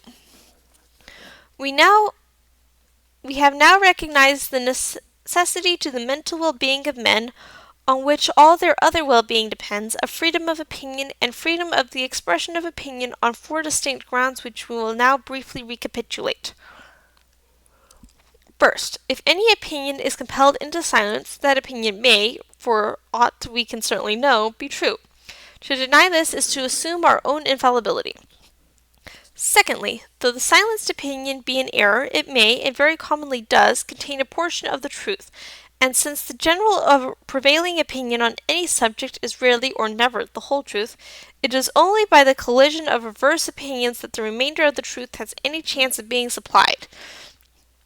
Thirdly, even if the received opinion be not only true, but the whole truth, unless it is suffered to be, and actually is, vigorously and earnestly contested, it will, by most of those who receive it, be held in the manner of a prejudice, with little comprehension or feeling of its rational grounds. And not only this, but fourthly, the meaning of the doctrine itself will be in danger of being lost, or enfeebled, and deprived of its vital effect on the character and conduct. The dogma being a mere formal profession, inefficacious for good, but cumbering the ground and preventing the growth of any real and heartfelt conviction from reason or personal experience. Before quitting the subject of freedom of opinion, it is fit to take some notice of those who say that the free expression of all opinions should be permitted on condition that the manner be temperate and not pass the bounds of fair discussion. Much might be said on the impossibility of fixing where those supposed bounds are to be placed. For the test be offense to those whose opinions are being attacked, I think experience justifies that this offense is given whenever the attack is telling and powerful, and that every opponent who pushes them hard, and whom they find it difficult to answer, appears to them, if he shows any strong feeling on the subject, an intemperate opponent. But this, though an important consideration in a practical point of view, merges in a more fundamental objection. Undoubtedly, the manner of asserting an opinion, even though it may be a true one, may be very objectionable and may justly incur severe censure. But the principal offences of the kind, such as it are mostly impossible, unless by accidental self-betrayal, to bring home to conviction. The gravest of them is to argue sophistically, to suppress facts or arguments, to misstate the elements of the case or misrepresent the opposite opinion. But all this, even to the most aggravated degree, is not so continually done in perfect good faith by persons who are not considered, and in many other respects may not deserve to be considered, ignorant or incompetent, that it is really possible, on adequate grounds, conscientiously to stamp the misrepresentation as morally culpable, and still less could law presume to interface with this kind of controversial misconduct. With regard to what is commonly meant by intemperate discussion, namely invective, sarcasm, personality, and the like, the enunciation of these weapons would deserve more sympathy if it was ever proposed to interdict them equally to both sides. But it is only desired to restrain the employment of them against the prevailing opinion, and against the unprevailing they may not only be used without general disapproval, but will be likely to obtain for him who uses them the praise of honest zeal and righteous indignation. Yet whatever mischief arises from their use is greatest when they are employed against the comparatively defenseless, and whatever unfair advantage can be derived by any opinion from this mode of asserting it accrues almost exclusively to received opinions. The worst offense of this kind which can be committed by a polemic is to stigmatize those who hold the contrary opinion as bad and immoral men. To a calumny of this sort, those who hold any unpopular opinion are peculiarly exposed because they are in general few and uninfluential, and nobody but themselves feels much interested in seeing justice done to them. But this weapon is, from the nature of the case, denied to those who attack a prevailing opinion. They can neither use it with safety to themselves, nor, if they could, would do anything but recoil on their own cause. In general, opinions contrary to those commonly received can only obtain a hearing by studied moderation of language, and the most cautious avoidance of unnecessary offence, from which they hardly ever deviate even in the slightest degree without losing ground, while unmeasured vituperation employed on the side of the prevailing opinion really does deter people from professing contrary opinions and from listening to those who profess them. For the interest, therefore, of truth and justice, it is far more important to restrain this employment of vituperative language than the other. And, for example, if it were necessary to choose, then there would be much more need to discourage offensive attacks on infidelity than on religion. It is, however, obvious that law and authority have no business with restraining either, while opinion ought on every instance to determine its verdict by the circumstances of the individual case, condemning everyone, on whichever side of the argument he places himself, in whose mode of advocacy either want of candor or malignity, bigotry, or intolerance of feeling manifest themselves, but not inferring those vices from the side which a person takes, though it be the contrary side of the question to our own, and giving merited honor to every one, whatever opinion he may hold, who has calmness to see and honesty to state what his opponents and their opinions really are, exaggerating nothing to their discredit, holding nothing back which tells, or can be supposed to tell, in their favor. This is the real morality of public discussion, and if often violated, I am happy to think that there are many controversialists who to a great extent observe it, and still a greater number who conscientiously strive toward it. That is the end of the chapter. I do need to get up, and I will be back shortly.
Alrighty, I'm back.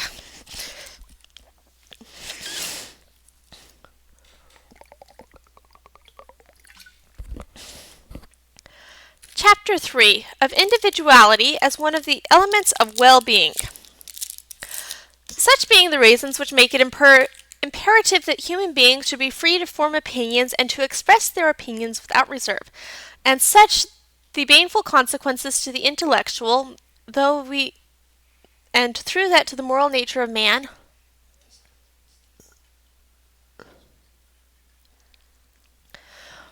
unless this liberty is either conceded or asserted in spite of prohibition, let us next examine whether the same reasons do not require that men should be free to act upon their opinions, to carry these out in their lives without hindrance, either physical or moral, from their fellow men, so long as it is at their own risk and peril. This last proviso is of course indispensable. No one pretends that actions should be as free as opinions. On the contrary, even opinions lose their immunity when the circumstances in which they are expressed are such as to constitute their expression a positive instigation to some mischievous act. An opinion that corn dealers are starvers of the poor, or that private property is robbery, ought to be unmolested when simply circulated through the press, but may justly incur punishment when delivered orally to an excited mob assembled before the house of a corn dealer, or when handed out among the same mob in the form of a placard. Acts of whatever kind which, without justifiable cause, do harm to others may be, and in the more important cases absolutely require to be controlled by the unfavorable sentiments, and, when needful, by the active interference of mankind. The liberty of the individual must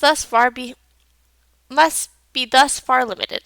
He must not make himself a nuisance to other people, but if he refrains from molesting others in what concerns them, and merely acts according to his own inclination and judgment in things which concern himself, the same reasons which show that opinion should be free also that he should be allowed, without molestation, to carry his opinions into practice at his own cost.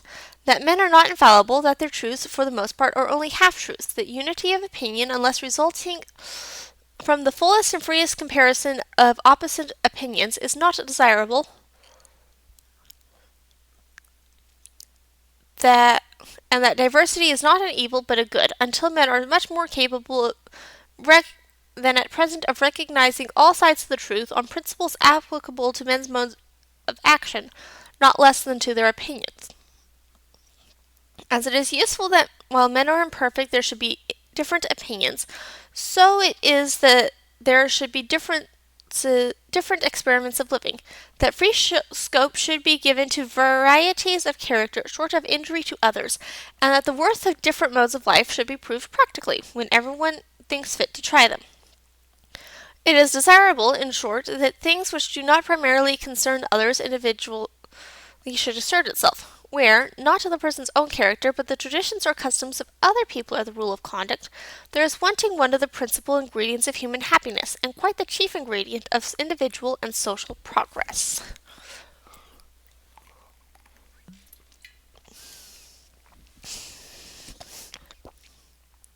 In maintaining this principle, the greatest difficulty to be encountered does not lie in the appreciation of means towards an acknowledged end, but in the indifference of persons in general to the same end itself. If it were felt that the free development of individuality is one of the leading essentials of well-being, that it is not only a co-ordinate element with all that is designated by the term civilization, instruction, education, culture, but is itself a necessary part and condition of all those things, there would be no danger that liberty should be undervalued, and the adjustment of the boundaries between it and social control would present no extraordinary difficulty. But the evil is that individual spontaneity is hardly recognized by the common modes of thinking as having any intrinsic worth or deserving any regard on its own account.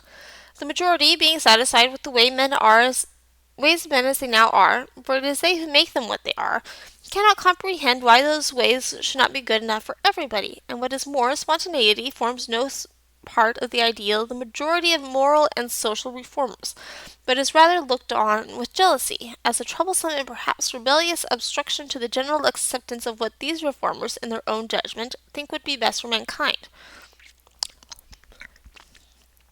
Few persons out of Germany even comprehend the meaning of the doctrine which Wilhelm von Humboldt, so eminent both as a savant and as a politician, made the text of a treatise, that the end of man, or that which is prescribed by the eternal or immutable dictates of reason, and not suggested by vague and transient desires, is the highest and most harmonious development of his powers to a complete and consistent whole. That, therefore, the object toward which every individual must ceaselessly direct his efforts, and on which especially those who denying to influence their fellow men must ever keep their eyes, is the individuality of power and development, and that for this there are two requisites: freedom and variety of situations, and that from the union of these arise individual vigor and manifold diversity, which combine themselves in originality. Noted as coming from The Sphere and Duties of Government from the German of Baron Wilhelm von Humboldt, pages 11 through 13. Little, however, is people are accustomed to a doctrine like that of von Humboldt, and surprising as it may be to them to find ever so high a value attached to individuality, the question one must nevertheless think can only be one of degree.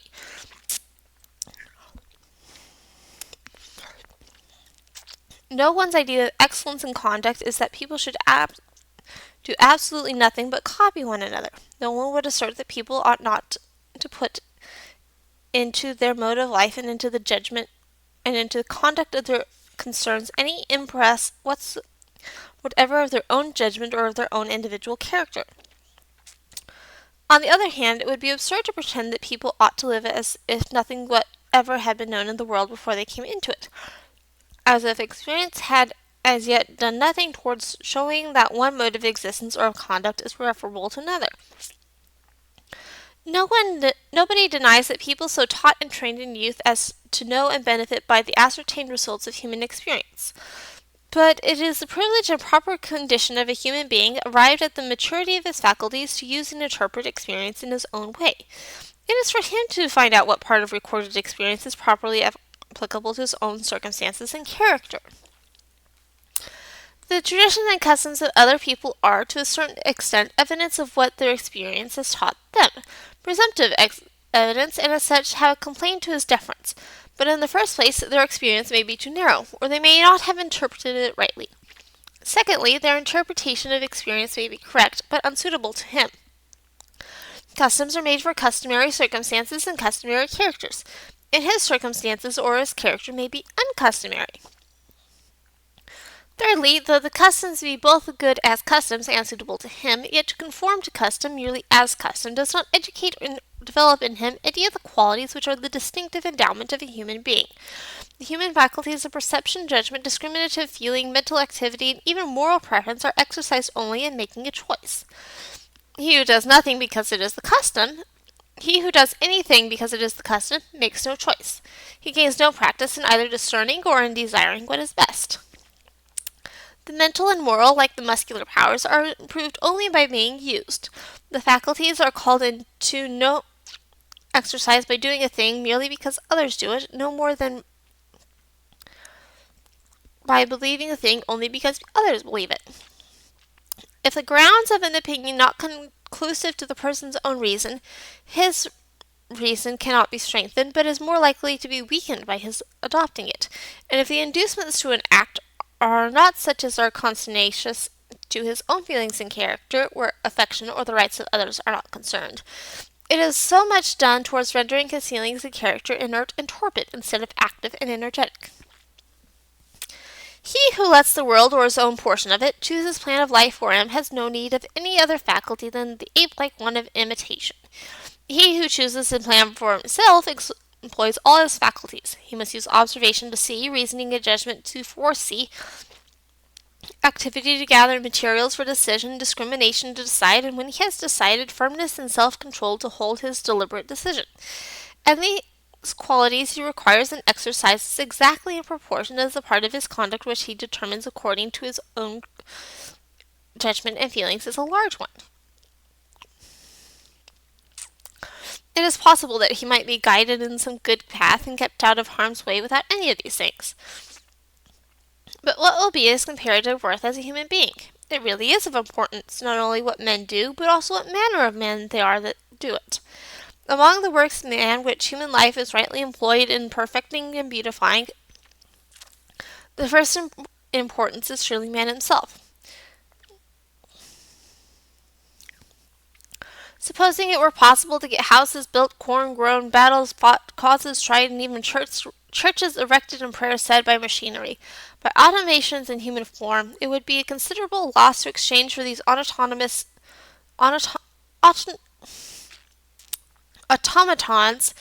even the men and women who at present inhabit the more civilized parts of the world, and who are assuredly but starved specimens of what nature can and will produce.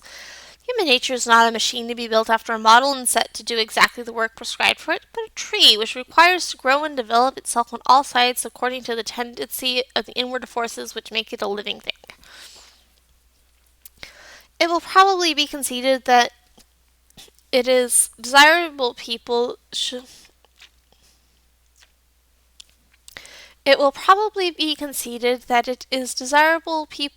exercise their understandings, and that an intelligent following of custom, or even occasionally an intelligent deviation from custom, is better than a blind and simply mechanical adhesion to it. To a certain extent, is it admitted that our willingness should be our own, but that there is not the same willingness to admit that our desires and impulses should be our own likewise, or that to possess impulses of our own and of any strength is anything but a peril and a snare. Yet desires and impulses are as much a part of a perfect human being as beliefs and restraints, and strong impulses are only perilous when not properly balanced. When one set of aims and inclinations is developed in his strength, while others, which ought to coexist with them, remain weak and inactive. It is not because men's desires are strong that they act ill, it is because their consciences are weak. There is no natural connection between strong impulses and a weak conscience. The natural connection is the other way. To say that one man's desires and feelings are stronger and more various than those of another is merely to say that he has more of the raw material of human nature, and is therefore capable perhaps of more evil, but certainly of more good. Strong impulses are but another name for energy. Energy may always be turned to bad uses, but more good may always be made of an energetic nature than of an indolent and impassive one. Those who have most natural feeling are always those whose cultivated feelings may be made the strongest. The same strong susceptibilities which made the impersonal impulses vivid and powerful are also the source from whence are generated the most passionate love of virtue and the sternest self-control. It is through the cultivation of these that society does both its duty and protects its interests, not by rejecting the stuff of which heroes are made, because it knows not how to make them.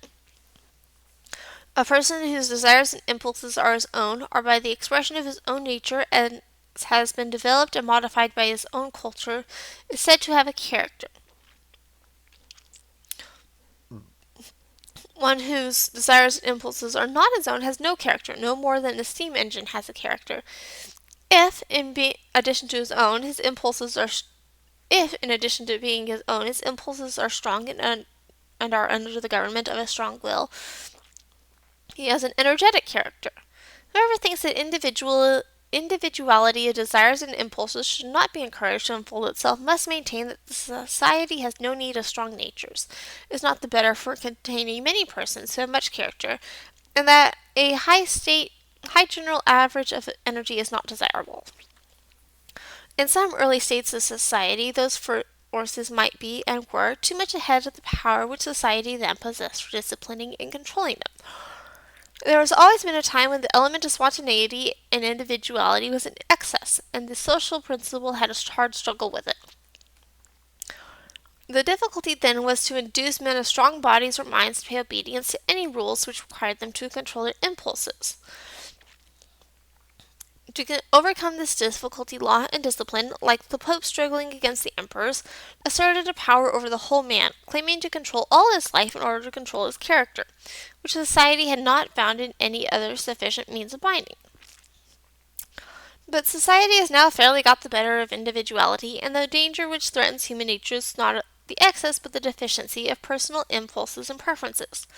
Things are vastly changed since the passions of those who were strong by station or Things are vastly changed since the passions of those who were strong by station or by personal endowment were in a state of habitual rebellion against laws and ordinances, and required to be rigorously chained up to enable the persons within their reach to enjoy any particle of security. In our times, from the highest class of society down to the lowest, everyone lives as under the eye of a hostile and dreaded censorship, not only in what concerns others, but in what concerns only themselves. The individual or family do not ask themselves, what do I prefer, or what would suit my character and disposition, or what would allow the best and the highest in me to have fair play and enable it to grow and thrive. They ask themselves, what is suitable to my position, what is usually done by persons of my station and pernicious circumstances, or still, what is usually done by persons of a station and circumstances superior to mine. I do not mean that they choose what is customary in preference to what suits their own inclination. It does not occur to them to have any inclination except for what is customary. Thus the mind itself is bowed to the yoke, even in what people do for pleasure. Conformity is the first thing thought of. They like in crowds. They exercise choice only among things commonly done. Peculiarity of taste, eccentricity of conduct are shamed equally with crimes, until by dint of not following their own nature, they have no nature to follow. Their human capacities are withered and starved. They become incapable of any strong wishes or native pleasures, and are generally without either opinions or feelings of home growth or properly their own. Now is this or is it not the desirable outcome of human nature? It is not by wearing them down into uniformity, all that is individual in themselves, but by cultivating it and calling it forth within the limits imposed by the rights and interests of others, that human beings become a noble and beautiful object of contemplation. And as the works partake the character of those who do them, by the same process human life also becomes rich, diversified, and animating, furnishing more abundant alignment to high thoughts and elevating feelings, and strengthening the tie which binds every individual to the race, by making the race infinitely more worth belonging to. In the proportion to the development of his individuality, each person becomes more valuable to himself, and is therefore capable of being more valuable to others. There is a greater fullness of life about his own existence, and when there is more life in the units, there is more in the mass which is composed of them. As much compassion as is necessary to prevent the stronger specimens of human nature from encroaching on the rights of others cannot be dispensed with. But for this there is ample compensation even in the point of view of human development. The means of development which the individual loses by being prevented from gratifying his inclination to the injury of others are chiefly obtained at the expense of the development of other people. And even to himself there is a full equivalent in the better development of the social part of his nature, rendered possible by the restraint put upon the selfish part. To be held to rigid rules of justice for the sake of others develops the feelings and capacities which have the good of others for their object. But to be restrained on things not affecting their good by their mere displeasure develops nothing valuable, except such force of character as may unfold itself in resisting the restraint.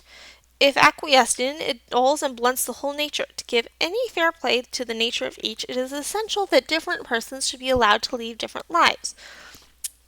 In proportion as this latitude has been exercised in any age, has that age been noteworthy to posterity.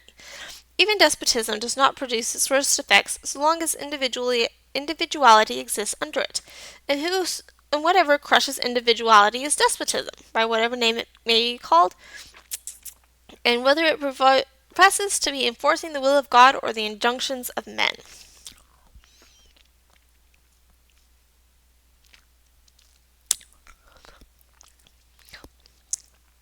Having said that individuality is the same thing with development, and that it is only the cultivation of individuality which produces or can produce well-developed human beings, I might here close the argument, for what more or better can be said of any condition of human beings than that which brings human beings themselves nearer to the best thing they can be? Or what worse can be said of any obstruction to good than that it prevents this?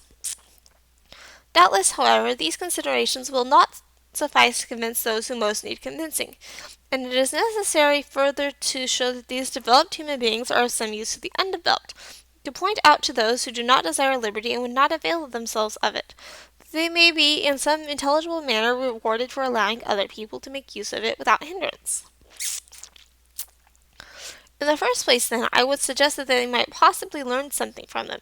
It will not be denied by anybody that originality is a valuable element in human affairs. There is always need of persons not only to discover new truths and point out when there were once truths that are true no longer, but also to commence new practices and set the example of more enlightened conduct and better taste and sense in human life. This cannot well be gainsaid by anybody who does not believe that the world has already attained perfection in all its ways and practices. It is true that this benefit is not capable of being rendered by everybody alike. There are but few persons, in comparison with the whole of mankind, whose experiments, if adopted by others, would likely to be any improvement on established practice. But those few are the salt of the earth. Without them, human life would become a stagnant pool. Not only is it they who introduce good things which did not before exist, it is they who keep the life in those which already exist. If there were nothing new to be done, would human intellect cease to be necessary? Would it be a reason why those who do the old things should forget why they are done, and do them like cattle, like human beings? There is only too great a tendency in the best beliefs and practices to degenerate into the mechanical, and unless there were a succession of persons whose ever-recurring originality prevents the grounds of those beliefs and practices from becoming merely traditional, such dead matter would not resist the smallest shock from anything really alive, and there would be no reason why civilization should not die out as in the Byzantine Empire.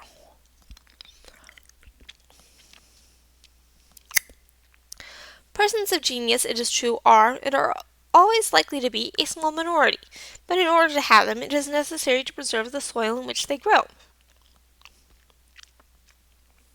Genius can only breathe freely in an atmosphere of freedom. Persons of genius are more individual than any other people, thus capable, consequently, of fitting themselves, without hurtful compression, into any of the small number of molds which society provides in order to save its members the trouble of forming their own character. If from timidity they consent to be forced into one of these molds, and to let all that part of themselves which cannot expand under the pressure remain unexpanded, society will be little the better for their genius. If they are of a strong character and break their fetters, they become a mark for the society which has not succeeded in reducing them to commonplace, to point out with solemn warning as wild, erratic, and the like. As much as if one should complain of the Niagara River for not flowing smoothly between its banks like a Dutch canal. I thus insist emphatically on the importance of genius and the necessity of allowing it to unfold itself freely both in thought and in practice, being well aware that no one will deny the position in theory, but knowing that also that almost everyone in reality is totally indifferent to it. People think genius a fine thing if it enables a man to write an exciting poem or paint a picture. But in its true sense, that of originality in thought and action, though no one says that it is not a thing to be admired, nearly all, at heart, think they can do very well without it. Unhappily, this is too natural to be wondered at. Originality is the one thing which unoriginal minds cannot feel the use of. They cannot see what it is to do for them. How should they? If they cannot see what it would do for them, it would not be originality. The first service which originality has to render them is that of opening their eyes, which, being once fully done, they would have a chance of being themselves original. Meanwhile, recollecting that nothing was ever yet done which someone was not the first to do, and that all good things exist which are the fruit of originality, let them be modest enough to believe that there is something still left for it to accomplish, and assure themselves that they are more in need of originality the less they are conscious of the want.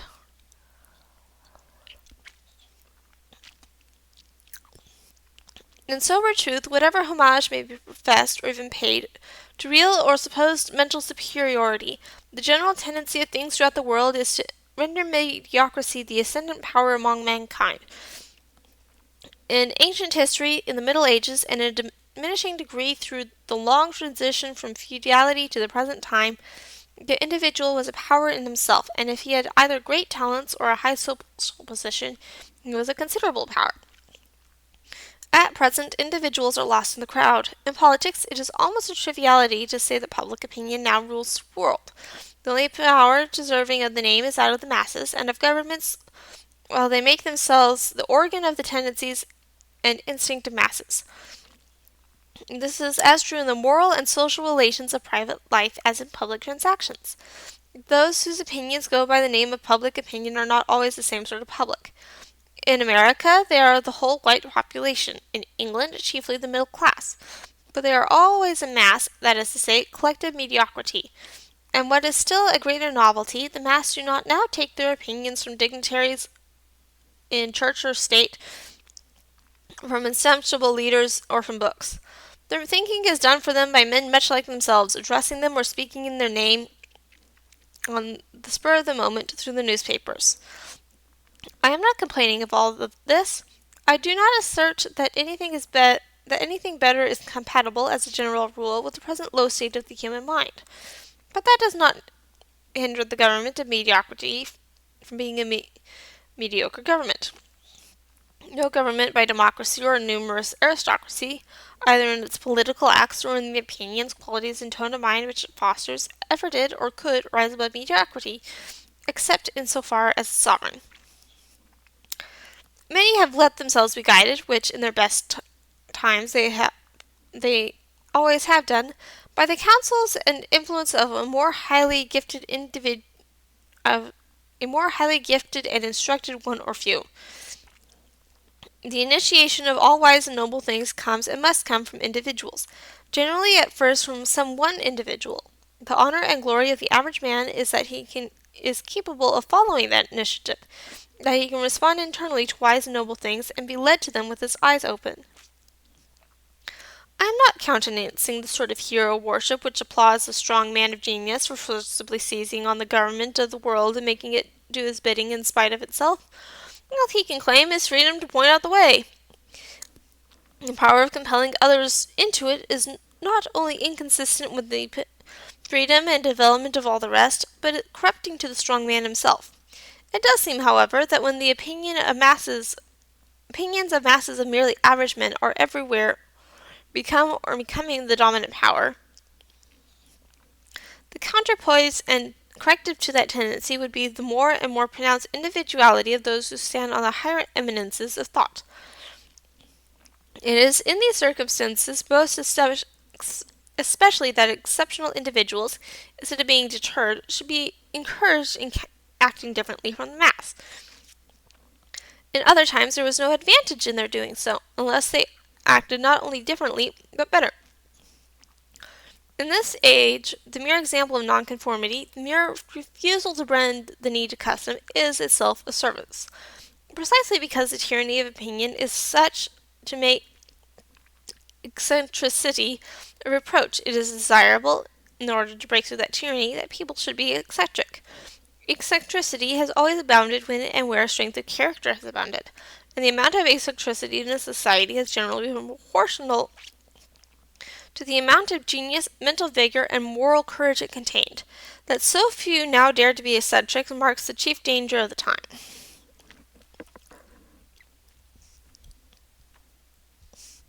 That was a short chapter.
to Chapter 4. What, then, is the rightful limit to the sovereignty of the individual over himself? Where does the authority of society begin? How much of human life should be assigned to individuality, and how much to society? Each will receive its proper share if each has that which more particularly concerns it. To individuality, it should belong the part of life in which it is chiefly the individual that is interested. To society, the part. Chapter 4. What, then, is the rightful limit to the sovereignty of the individual over himself? Where does the authority of society begin? How much of human life should be assigned to individuality, and how much to society?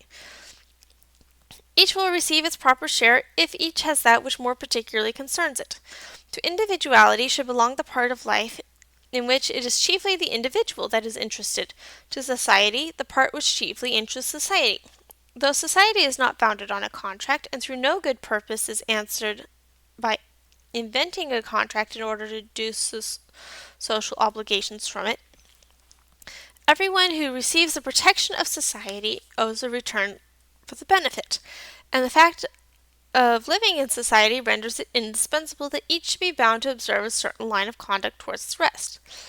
This conduct consists, first, in not injuring the interests of one another, or rather certain interests, which, either by express legal provision or by tacit understanding, ought to be considered as rights.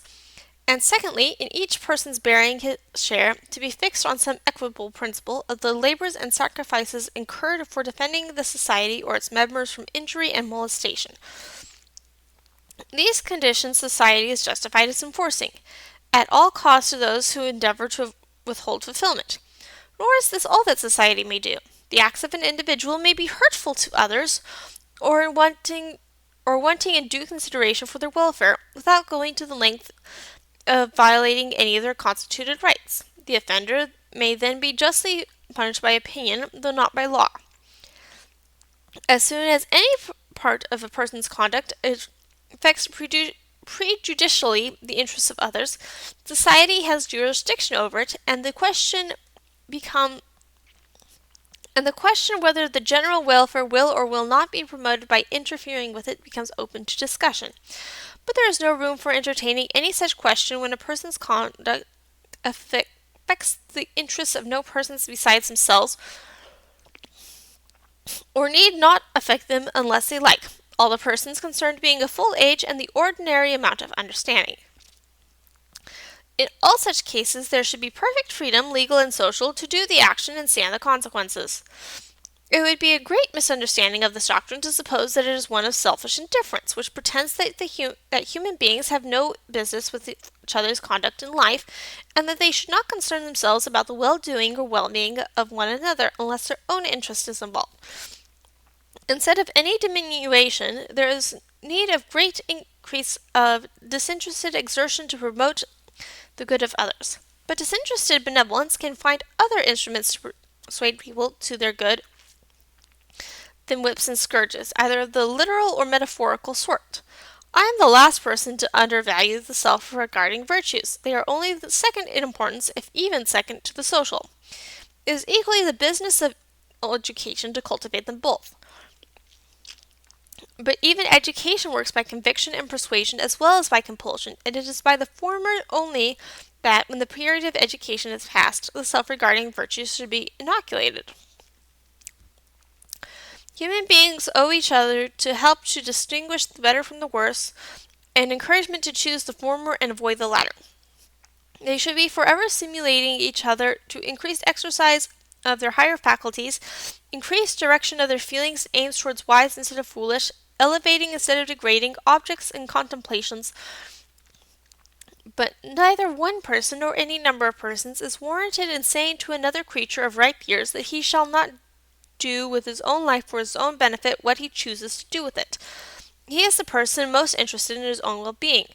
The interest which any other person, except in cases of strong personal attachment, can have in it, is trifling compared with that which he himself has. The interest which society has in him individually, except as to his conduct to others, is fractional and altogether indirect. while with respect to his own feelings and circumstances, the most ordinary man or woman has means of knowledge immeasurably surpassing those that can be possessed by anyone else. The interference of society to overrule his judgment and purposes in what only regards himself must be grounded on general presumptions, which may be altogether wrong, and even if right, are as likely as not to be misapplied to individual cases by persons no better acquainted with the circumstances of such cases than those who look at them merely from without. In this department, therefore, of human affairs, individuality has its proper field of action. In the conduct of human beings towards one another, it is necessary that general rules should for the most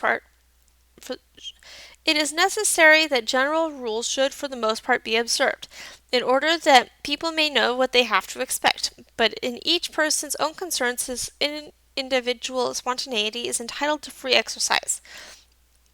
Considerations to aid his judgment, exhortations to strengthen his will, may be offered to him, even obtruded on him by others.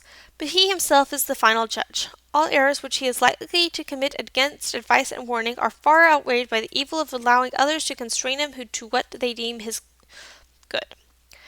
I do not mean that the feelings with which a person is regarded by others ought not be in any way affected by his self-regarding qualities or deficiencies. This is neither possible nor desirable. If he is eminent in any of the qualities which conduce to his own good, he is, so far, a proper object of admiration. He is so much the nearer to the ideal perfection of human nature. If he is grossly deficient in those qualities, a sentiment the opposite of admiration will follow. There is a degree of folly and a degree of what may be called, though the phrase, if not wholly unobjectionable, lowness or deprivation of taste, which, though it cannot justify doing harm to the person who manifests it, renders him necessarily and properly a subject of distaste, or in extreme cases even of contempt. A person could not have the opposite qualities in due strength without entertaining these feelings. Though doing no wrong to anyone, a person may so act or compel us to judge him, and feel to him as a fool, or as a being of an inferior order, and since this judgment and feeling are a fact which he would prefer to avoid, it is doing him a service to warn him of it beforehand, as of any other disagreeable consequence to which he exposes himself. It would be well, indeed, if this good office was much more freely rendered than the common notions of politeness at present permit, and if one person could honestly point out to another that he thinks him in fault without being considered unmannerly or presuming. We have a right also, in various ways, to act upon our unfavorable opinion of anyone, not to be bound to the oppression of his individuality, but in the exercise of ours. We are not bound, for example, to seek his society. We have a right to avoid it, though not to parade the avoidance, for we have a right to choose the society most acceptable to us. We have a right, and it may be our duty, to caution others against him, if we think his example or conversation likely to have a pernicious effect on those with whom he associates. We may give others a preference over him in optional good offices, except those which tend to his improvement. In these various modes, a person may suffer very severe penalties at the hands of others for faults which directly concern only himself. But he suffers these penalties only as far as they are the natural and, as it were, the spontaneous consequences of the faults themselves, not because they were purposely inflicted on him for the sake of punishment. A person who shows rashness, obstinacy, self-conceit, who cannot live within moderate means, who cannot restrain himself from hurtful indulgences, who pursues animal pleasures at the expense of those of feeling and intellect, must expect to be lowered in the opinion of others, and to have a less share of their favorable sentiments. But of this he has no right to complain, unless he has merited their favor by special excellence in his social relations, and thus established a title to their good offices, which is not affected by his demerits towards himself. What I contend for is, that the inconveniences which are strictly inseparable from the unfavorable judgment of others are the only ones to which a person should ever be subjected for that portion of his conduct and character which concerns his own good, but which does not affect the interest of others and their relations with him. Acts injurious to others require a totally different treatment. Encroachment on their rights, infliction on them of any loss or damage not justified by his own rights, falsehood or duplicity in dealing with them, unfair or ungenerous use of advantages over them, even selfish abstinence from defending them against injury. These are fit objects of moral reprobation and in grave cases of moral retribution and punishment. And not only these acts, but the dispositions which lead to them are properly immoral and fit subjects of disapprobation which may lead to abhorrence. Cruelty of disposition, malice, and ill nature, that most antisocial and odious of all passions, envy, dissimulation and insincerity, irascibility on insufficient cause, and resentment disproportional to the provocation, the love of domineering over others, the desire to engross more than one share of advantages, the pride which derives gratification from the abasement of others, the egotism which thinks self and its concerns are more important than anything else, and decides all doubtful questions in its own favor. These are moral vices and constitute a bad and odious moral character, unlike the self-regulating faults previously mentioned, which are not properly immoralities, and to whatever pitch they may be carried do not constitute wickedness. They be proofs of any amount of folly or want of personal dignity and self-respect, but they are only a subject of moral reprobation when they involve a breach of duty to others, for whose sake the individual is bound to have care for himself. What are called duties to ourselves are not socially obligatory, unless circumstances render them at the same time duties to others. The term duty to oneself, when it means anything more than prudence, means self-respect of self-development, and for none of these is any one accountable to his fellow creatures, because for none of them it is for the good of mankind that he be held accountable to them. The distinction between the loss of consideration when a person may rightly incur by defect of prudence or personal dignity, and the reprobation which is due him for an offense against the rights of others is not merely a nominal distinction. It makes a vast difference both in our feelings and in our conduct towards him, whether he displeases us in things which we think we have a right to control him, or in things which we know that we have not. If he displeases us, we may express our distaste, and we may stand aloof from a person as well as from a thing that displeases us, but we shall not therefore feel called upon to make his life uncomfortable. We shall reflect that he already bears, or will bear, the whole penalty of his error. If he spoils his life by mismanagement, we shall not, for that reason, desire to spoil it still further. Instead of wishing to punish him, we shall endeavor to alleviate his punishment by showing him how he may avoid or cure the ills his conduct tends to bring upon him. He may be to us an object of pity, perhaps of dislike, but not of anger or resentment. We shall not treat him like an enemy of society. The worst we shall think ourselves justified in doing is leaving him to himself, if we do not interfere benevolently by showing interest or concern for him. It is far otherwise if he has infringed the rules necessary for the protection of his fellow creatures, individually or collectively. These evil consequences of his acts do not then fall on himself, but on others, and society, as the protector of all its members, must retaliate on him, must inflict pain on him for the express purpose of punishment, and must take care that it be sufficiently severe. In the one case, he is an offender at our bar, and we are called not only to sit in judgment on him, but, in one shape or another, to execute our own sentence. In the other case, it is not our part to inflict any suffering on him, except what may incidentally follow from our using the same liberty in the regulation of our own affairs, which we allow him in his.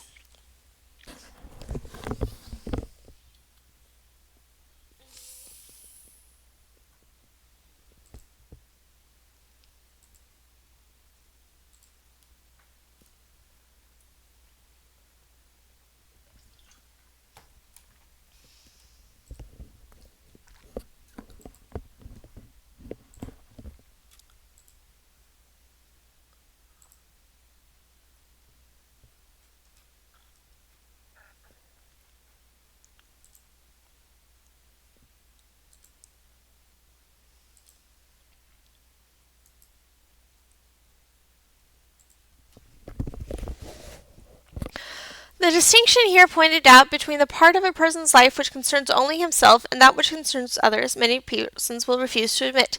How, he may be asked, can any part of the conduct of a member of society be a matter of indifference to the other members? No person is an entirely isolated being. It is impossible for a person to do anything seriously or permanently hurtful to himself without mischief reaching at least to his near connections and often far beyond them. If he injures this property, he does harm to those who directly or indirectly derive support from it, and usually diminishes, by a greater or less amount, the general resources of the community. If he deteriorates his bodily or mental faculties, he not only brings evil upon all who depended on him for any portion of their happiness, but disqualifies himself for rendering the services which he owes to his fellow creatures generally, perhaps becomes a burden on their affection or benevolence, and if such conduct were very frequent, hardly any offence that is committed would detract more from the general sum of good. Finally, if by his vices or follies a person does no direct harm to others, he does none, nevertheless, it may be said, injurious by his example, and he ought to be compelled to control himself, for the sake of those whom the sight or knowledge of his conduct might corrupt or mislead. And even, it will be added, if the consequences of misconduct could be confined to the vicious or thoughtless individual, ought society to abandon their own guidance to those who are manifestly unfit for it? If protection against themselves is confessedly due to children and persons under age, is society not equally bound to afford it to persons of mature years who are equally incapable of self-government? If gambling or drunkenness or incontinence or idleness or uncleanliness are as injurious to happiness and are as great a hindrance to improvement as many or most of the acts prohibited by law, why, it may be asked, should not law, so far as it is consistent with practicability and social convenience, endeavor to repress? Why, it may be asked, should not law, insofar as it is consistent with practicability and social convenience, endeavor to repress those also? And as a supplement to the unavoidable imperfections of law, ought not opinion at least to organize a powerful police against these vices, and visit rigidly with social penalties those who are known to practice them? There is no question here, it may be said, about restricting individuality, or impeding the trial of new and original experiments in living. The only things it sought to prevent are things which have been tried and condemned from the beginning of the world until now, things which experience has shown not to be useful or suitable to any person's individuality.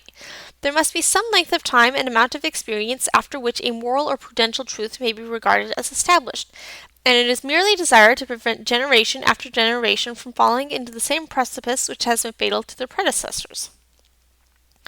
I fully admit that the mischief which a person does to himself may seriously affect both through their sympathies and their interests those nearly connected with him, and in a minor degree society at large. When, by conduct of this sort, a person is led to violate a distinct and assignable obligation to any other person or persons, the case is taken out of the self-regarding class and becomes amenable to moral disapprobation in the proper sense of the term. If, for example, a man, through his intemperance or extravagance, becomes unable to pay his debts, or, having undertaken the moral responsibility of a family, becomes from the same cause incapable of supporting or educating them, he is deservedly reprobated and might be justly punished, but it is for this breach of duty to his family or creditors, not for the extravagance. If the resources which ought to have been devoted to them had been diverted from them for the most prudent investment, the moral culpability would have been the same. George Barnwell murdered his uncle to get money for his mistress, but if he had done it to set himself up in business, he would have equally been hanged. Again, in the frequent case of a man who causes grief to his family by addiction to bad habits, he deserves reproach for his unkindness or ingratitude, but so he may for cultivating habits not in themselves vicious, if they are painful to those with whom he passes his life, or from personal ties are dependent on them for their comfort.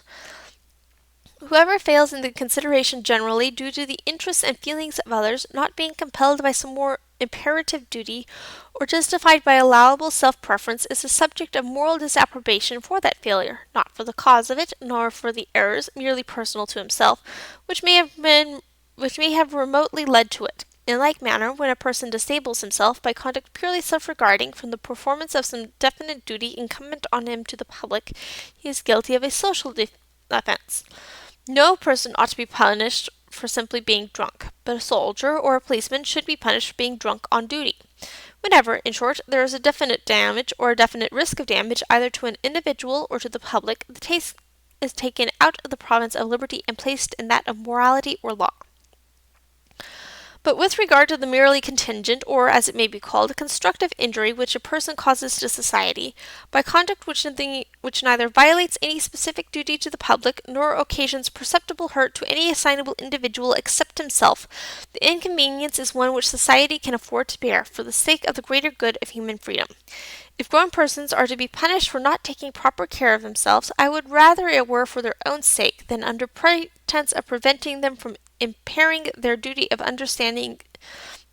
I would rather it were for their own sake rather than under the pretense of preventing them from impairing their capacity of rendering to society benefits which society does not pretend it has a right to exact.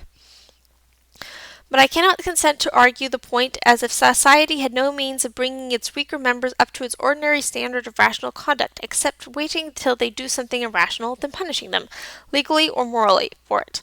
Society has had absolute power over them during all the early portion of their existence.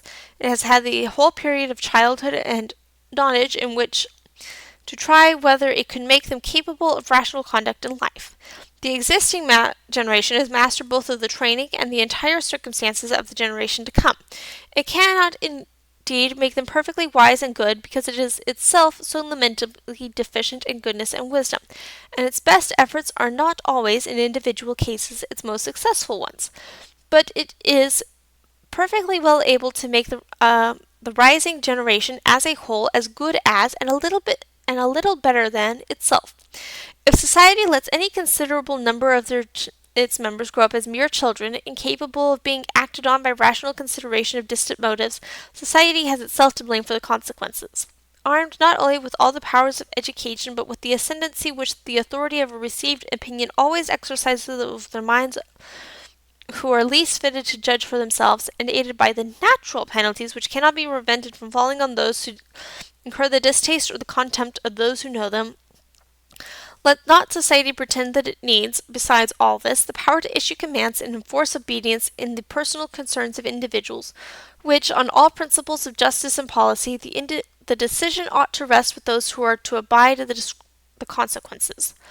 Nor is there anything which tends more to discredit and frustrate the better means of influencing conduct than a resort to the worst.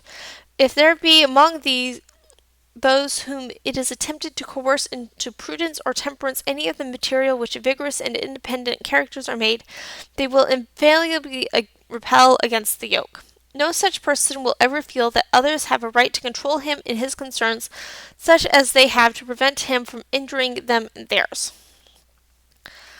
And it easily comes to be considered a mark of spirit and courage to fly in the face of such usurped authority, and to do with ostentation the exact opposite of what it enjoins, as in the fashion of grocers which succeeded in the time of Charles II to the fanatical moral intolerance of the Puritans. With respect to what is said of the necessity of protecting society from the bad example set to others by the vicious or the self-indulgent, it is true that bad example may have a pernicious effect, especially in the example of doing wrong to others with impunity to the wrongdoer. But we are now speaking of conduct which, while it does no wrong to others, is supposed to do great harm to the agent itself, and I do not see how those who believe this can think otherwise than that the example, on the whole, must be more salutary than hurtful, since, if it displays the misconduct, it also displays the painful or degrading consequences which, if the conduct is justly censured, must be supposed to be in all or most cases attendant on it. But the strongest of all the arguments against the interference of the public with purely personal conduct is that, when it does interfere, odds are that it interferes wrongly and in the wrong place. On questions of social morality, of duty to others, the opinion of the public is that is, of an overruling majority, though often wrong, is likely to be still oftener right, because on such questions they are only required to judge of their own interests, and of the manner of which some mode of conduct, if allowed to be practiced, would affect themselves. But the opinion of a similar majority, imposed as the law on the minority on questions of self-regarding conduct, is quite as likely to be in the wrong as right. For in these questions public opinion means, at the best, some people's opinion of what is good or bad for other people, while very often it does not even mean that. The public, with the most perfect indifference, passing over the pleasure or convenience of those whose conduct they censure, and considering only their own preference. There are many who consider an injury to themselves any conduct which they have a distaste for, and resent it as an outrage to their feelings. As a religious bigot, when charged with disregarding the religious feelings of others, has been known to retort that they disregard his feelings by persisting in their abominable worship or creed. But there is no parity between the feeling of a person for his own opinion and the feeling of another who is offended at his holding it, no more than between the desire of a thief to take a purse and the desire of the right owner to keep it. And a person's taste is as much his own peculiar concern as his opinion or his purse. It is easy for anyone to imagine an ideal public which leaves the freedom and choice of individuals in all uncertain matters undisturbed, and only requires them to abstain from modes of conduct which universal experience has condemned. But where has there been seen a public which set any such limit to its censorship? Or when does the public trouble itself about universal experience? In its interferences with personal conduct, it is seldom thinking of anything but the enormity of acting or feeling differently from itself. And this standard of judgment, thinly disguised, is held up to mankind as the dictate of religion and philosophy by 9/10 of all moralists and speculative writers. These teach that things are right because they are right, because we feel them to be so. They tell us to search in our own minds and hearts for laws of conduct binding on ourselves and on all others. What can the poor public do but apply these instructions, and make their own personal feelings of good and evil, even if they are tolerably unanimous in them, obligatory on all the world? The evil here pointed out is not one which exists only in theory, and it may perhaps be expected that I should specify the instances in which the public of this age and country improperly invests its own preferences with the character of moral laws. I am not writing an essay on the aberrations of existing moral feeling. That is too weighty a subject to be discussed parenthetically and by way of illustration. Yet examples are necessary to show the principle I maintain is of serious and practical moment, and that I am not endeavoring to erect a barrier against imaginary evils. It is not difficult to show, by abundant instances, that to extend the bounds of what may be called moral police until it encroaches on the most unquestionable legitimate legitimate liberty of the individual is one of the most universal of all human propensities. As a first instance, consider the antipathies which men cherish on no better grounds than that persons whose religious opinions are different from theirs do not practice their religious observances, especially their religious abstinences. To cite a rather more trivial example, nothing in the creed or practice of Christians does more to envenom the hatred of Mohammedans against them than fact of their eating pork. There are few acts which Christians and Europeans regard as with more unaffected disgust than Mohammedans regard this particular mode of satisfying hunger. It is, in the first place, an offense against the religion, but this circumstance by no means explains either the degree or the kind of the repugnant. For wine is also forbidden by the religion, and to partake of it is by all Mohammedans accounted wrong, but not disgusting.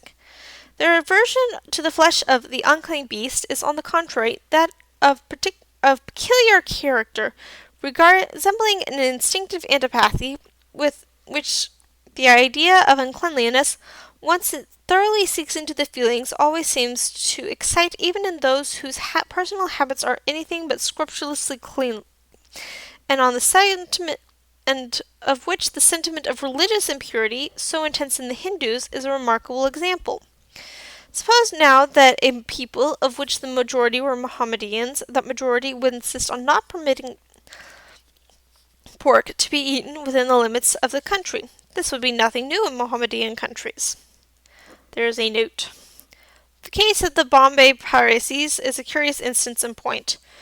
When this industrious and enterprising tribe, the descendants of the Persian fire worshippers, flying from their native country before the caliphs, arrived in western India, they were admitted to toleration by Hindu sovereigns on condition of not eating beef. When those regions afterwards fell under the dominion of Mohammedan conquerors, the Parsis obtained from them a continuance of indulgence on condition of refraining from pork. What was at first obedience to authority became a second nature, and the Parsis to this day abstain from both beef and pork. Though not required by their religion, the double abstinence has had time to grow into a custom of their tribe, and custom in the East is a religion. Mill's note. Would it be a legitimate exercise of the moral authority of public opinion? And if not, why not? The practice is really revolting to such a public. They also sincerely think that it is forbidden and abhorred by the deity. Neither could the prohibition be censured as religious persecution. It might be religious in its origin, but it would not be persecution for religion, since no base religion makes it a duty to eat pork. The only tenable ground of condemnation would be that with the personal tastes and self-regarding individuals, the public has no interest to interfere. To come somewhat nearer home, the majority of Spaniards consider it a gross impiety, offensive in the highest degree to the Supreme Being, to worship him in any other manner than the Roman Catholic, and no other public worship is lawful on Spanish soil. The people of all southern Europe look upon a married clergy as not only irreligious, but also unchaste, indecent, gross, disgusting. What do Protestants think of these perfectly sincere feelings, and of the attempt to enforce them as against non-Catholics? Yet, if mankind were justified in interfering with each other's liberty in things which do not concern the interests of others, on what principle is it possible consistently to exclude these cases? Or who could blame people for desiring to suppress what they regard as a scandal in the sight of God and man? No stronger case can be shown for prohibiting anything which is regarded as a personal immorality than is made out for suppressing these practices in the eyes of those who regard them as impieties. And unless we are willing to adopt the logic of persecutors and to say that we may persecute others because we are right, and they must not persecute us because they are wrong, we must be aware of admitting a principle of which we should resent as a gross injustice the application to ourselves. The preceding instances may be objected to, although unreasonably, as drawn from contingencies impossible among us. Opinion, in this country, not being likely to enforce abstinence from meats, or to interfere with people for worshipping, or for either marrying or not marrying, according to their creed or inclination. The next example, however, should be taken from an interference with liberty which we have by no means passed all danger of. Wherever the Puritans have been sufficiently powerful, as in New England and in Great Britain at the time of the Commonwealth, they have endeavoured, with considerable success, to put down all public and nearly all private amusements, especially music, dancing, public games, or other assemblages for the purposes of diversion and the theatre. There are still in this country large bodies of persons for whom the notions of morality and religion these recreations are condemned, and those persons belonging chiefly to the middle class, who are the ascendant power in the present social and political condition of the kingdom, it is by no means impossible that persons of these sentiments may at some time or another command a majority in Parliament. How will the remaining portion of the community like to have the amusements that shall be permitted to them regulated by the religion and moral sentiments of the stricter Calvinists and Methodists? Would they not, with considerable peremptoriness, desire these intrusively pious members of society to mind their own business? That is what precisely should be said to every government and every public who have the pretension that no person should enjoy any pleasure which they think wrong. But if the principle of the pretension be admitted, no one can reasonably object to its being acted on in the sense of the majority or other preponderating power in the country, and all persons must be ready to conform to the idea of a Christian commonwealth, as understood by the early settlers in New England, if a religious profession similar to theirs should ever succeed in regaining its lost ground, as religions supposed to declining have so often been known to do. To imagine another contingency, perhaps more likely to be realized than the one last mentioned. There is confessedly a strong tendency in the modern world toward a democratic constitution of society, accompanied or not by popular political institutions. It is affirmed that in the country where this tendency is most completely realized, where both society and the government are the most democratic, the United States, the feeling of the majority, to whom any appearance of a more showy or costly style of living than they can hope to rival is disagreeable, operates in a tolerably effectual sumptuary law, and that in many parts of the union, it is really difficult for a person possessing a very large income to find any mode of spending it which will not incur popular disapprobation. Though such statements as these are doubtless much exaggerated as a representation of existing facts, the state of things they describe is not only a conceivable and possible but probable result of democratic feeling, combined with the notion that the public has a right to veto on the manner in which individuals shall spend their incomes. We have only further to suppose the small diffusion of the socialist opinions, and it may become infamous in the eyes of the majority to possess more property than some very small amount, or any income not earned by manual labor. Opinions similar in principle to those already prevail widely among the artisan class, and weigh oppressively on those who are amenable to the opinion chiefly of that class, namely its own members. It is known that the bad workmen who form the majority of the operatives in the many branches of industry are decidedly of opinion that bad workmen ought to receive the same wages as good, and that no one ought to be allowed, through piecework or otherwise, to earn by superior skill or industry more than others can without it. And they imply a moral police, which occasionally becomes a physical one, to deter skillful workmen from receiving, and employers from giving, a larger remuneration for a more useful service. If the public can have any jurisdiction over private concerns, I cannot see that these people are in fault, or that any individual's particular public can be blamed for asserting the same authority over his individual conduct which the general public asserts over people in general. But, without dwelling upon supposititious cases, there are, in our own day, gross usurpations upon the liberty of private life actually practiced, and still greater ones threatened with some expectation of success. And opinions propounded which assert an unlimited right in the public not only to prohibit by law everything which it thinks wrong, but in order to get at what it thinks wrong, to prohibit a number of things which it admits to be innocent. Under the name of preventing intemperance, the people of one English colony, and of nearly half the United States, have been interdicted by law from making any use whatever of fermented drinks except for medical purposes, for prohibition of their sale is in fact, as it is intended to be, prohibition of their use. And though the impracticability of executing the law has caused its repeal in several of the states which had adopted it, including the one from which it derives its name, the Maine law, that's interesting. An attempt notwithstanding has been commenced and is persecuted with considerable zeal by many of the professed philanthropists to advocate for a similar law in this country.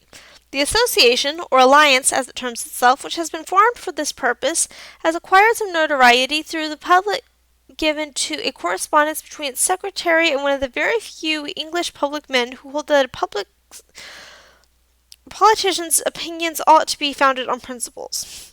Lord Stanley's share in this correspondence is calculated to strengthen the hopes already built on him by those who know how rare such qualities are as manifested in some of his public appearances, and happily are among those who figure in political life.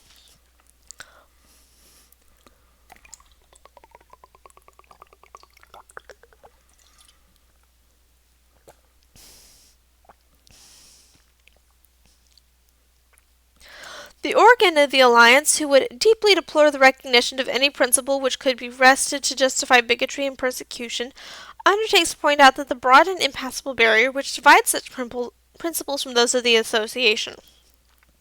All matters relating to thought, opinion, conscience appears to me, he says, to be without the sphere of legislation, all pertaining to social act, habit, relation, subject only to a discretionary power vested in the state itself and not in the individual to be within it. No mention is made of a third class different from either of these, viz. Acts and habits which are not social but individual, although it is to this class surely that the act of drinking fermented liquors belongs. Selling fermented liquors, however, is trading, and trading is a social act. But the infringement complained of is not on the liberty of the seller, but that of the buyer and consumer, since the state might just as well forbid him to drink wine as purposely make it impossible to obtain it. The secretary, however, says, I claim, as a citizen, a right to legislate whenever my social rights are invaded by the social act of another. And now for the definition of those social rights. If anything invades my social rights, certainly the traffic in strong drink does. It destroys my primary right of security by constantly creating and simulating social disorder. It invades my right of equality by deriving a profit from the creation of a misery I am taxed to support. It impedes my right to free moral and intellectual development by surrounding my path with dangers, and by weakening and demoralizing society from which I have a right to claim mutual aid and intercourse. A theory of social rights, the like of which probably never before found its way into distinct language, being nothing short of this, that it is the absolute social right of every individual, that every other individual shall act in every respect exactly as he ought, and whosoever fails thereof in the smallest particular violates my social right, and entitles me to demand from the legislature the removal of the grievance. So monstrous a principle is far more dangerous than any single interference with liberty. There is no violation of liberty which it would not justify. It acknowledges no right to any freedom whatsoever, except perhaps to that of holding opinions in secret, without ever disclosing them. For, from the moment an opinion which I consider noxious passes anyone's lips, it invades all the social rights attributed to me by the alliance. The doctrine ascribes to all mankind a vested interest in each other's moral, intellectual, and even physical perfection, to be defined by each claimant according to his own standard. Another important example of illegitimate interference with the rightful liberty of the individual, not simply threatened, but long since carried into triumphant effect, is Sabbatorian legislation.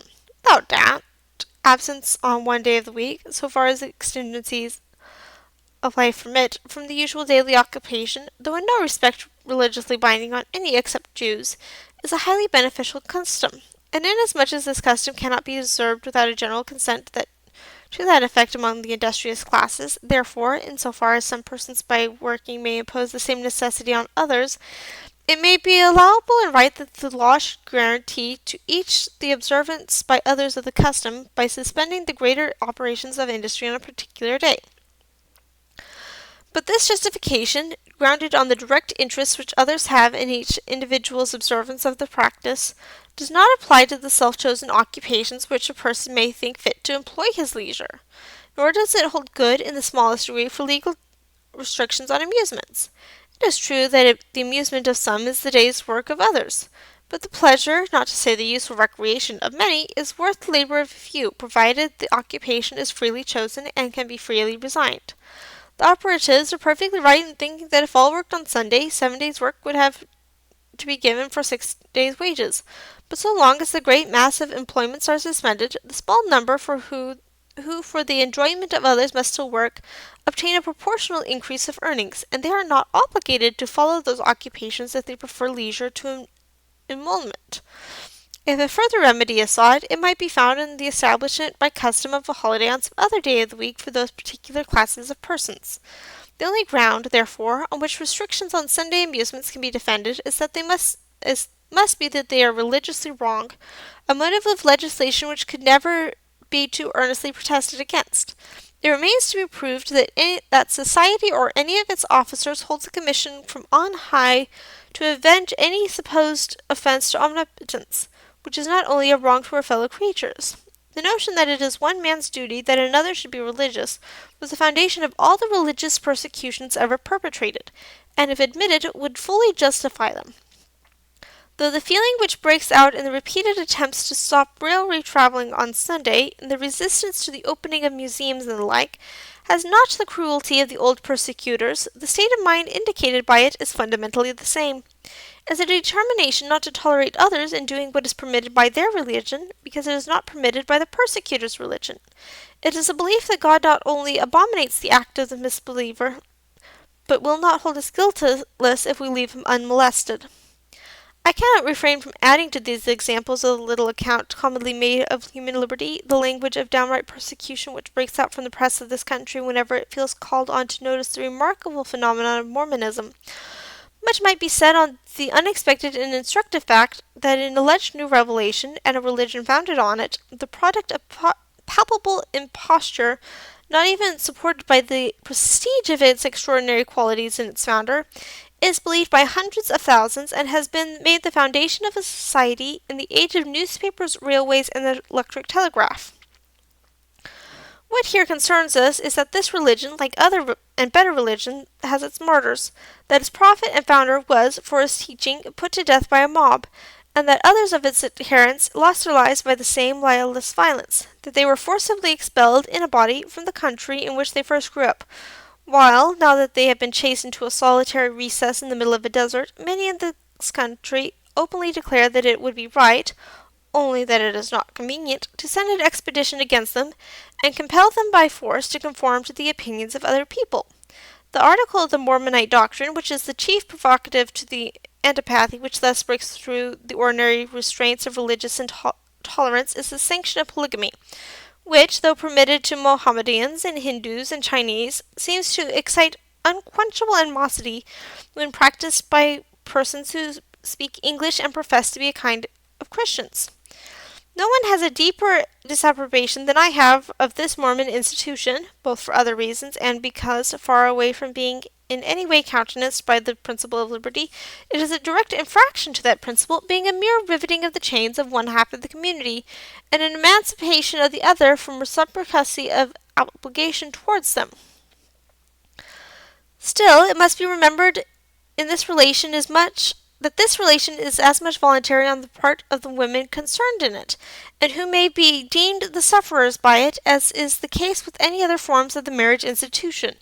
And however surprising this fact may appear, it has its explanations in the common ideas and customs of the world, which teaching women to think marriage the one thing needful, to make it intelligible that many a woman should prefer being one of several wives to not being a wife at all. Other countries are not asked to recognize such unions or release any part of their inhabitants from their own laws on the score of Mormonite opinions, but when the dissidents have conceded to the hostile sentiments far more than could justly be demanded, when they have left the countries to which their doctrines were unacceptable and established themselves in a remote corner of the earth, when they have been the first to render habitable to which they have been the first to render habitable to human beings. It is difficult to see on what principles but those of tyranny they can be prevented from living there under what laws they please, provided they commit no aggression on other nations, and allow perfect freedom of departure to those who are dissatisfied with their ways. A recent writer, in some respects of considerable merit, proposes, to use his own words, not a crusade, but a civilizade against this polygamous community, to put an end to what seems to him a retrograde step in civilization. It also appears so to me, but I am not aware that any community has a right to force another to be civilized.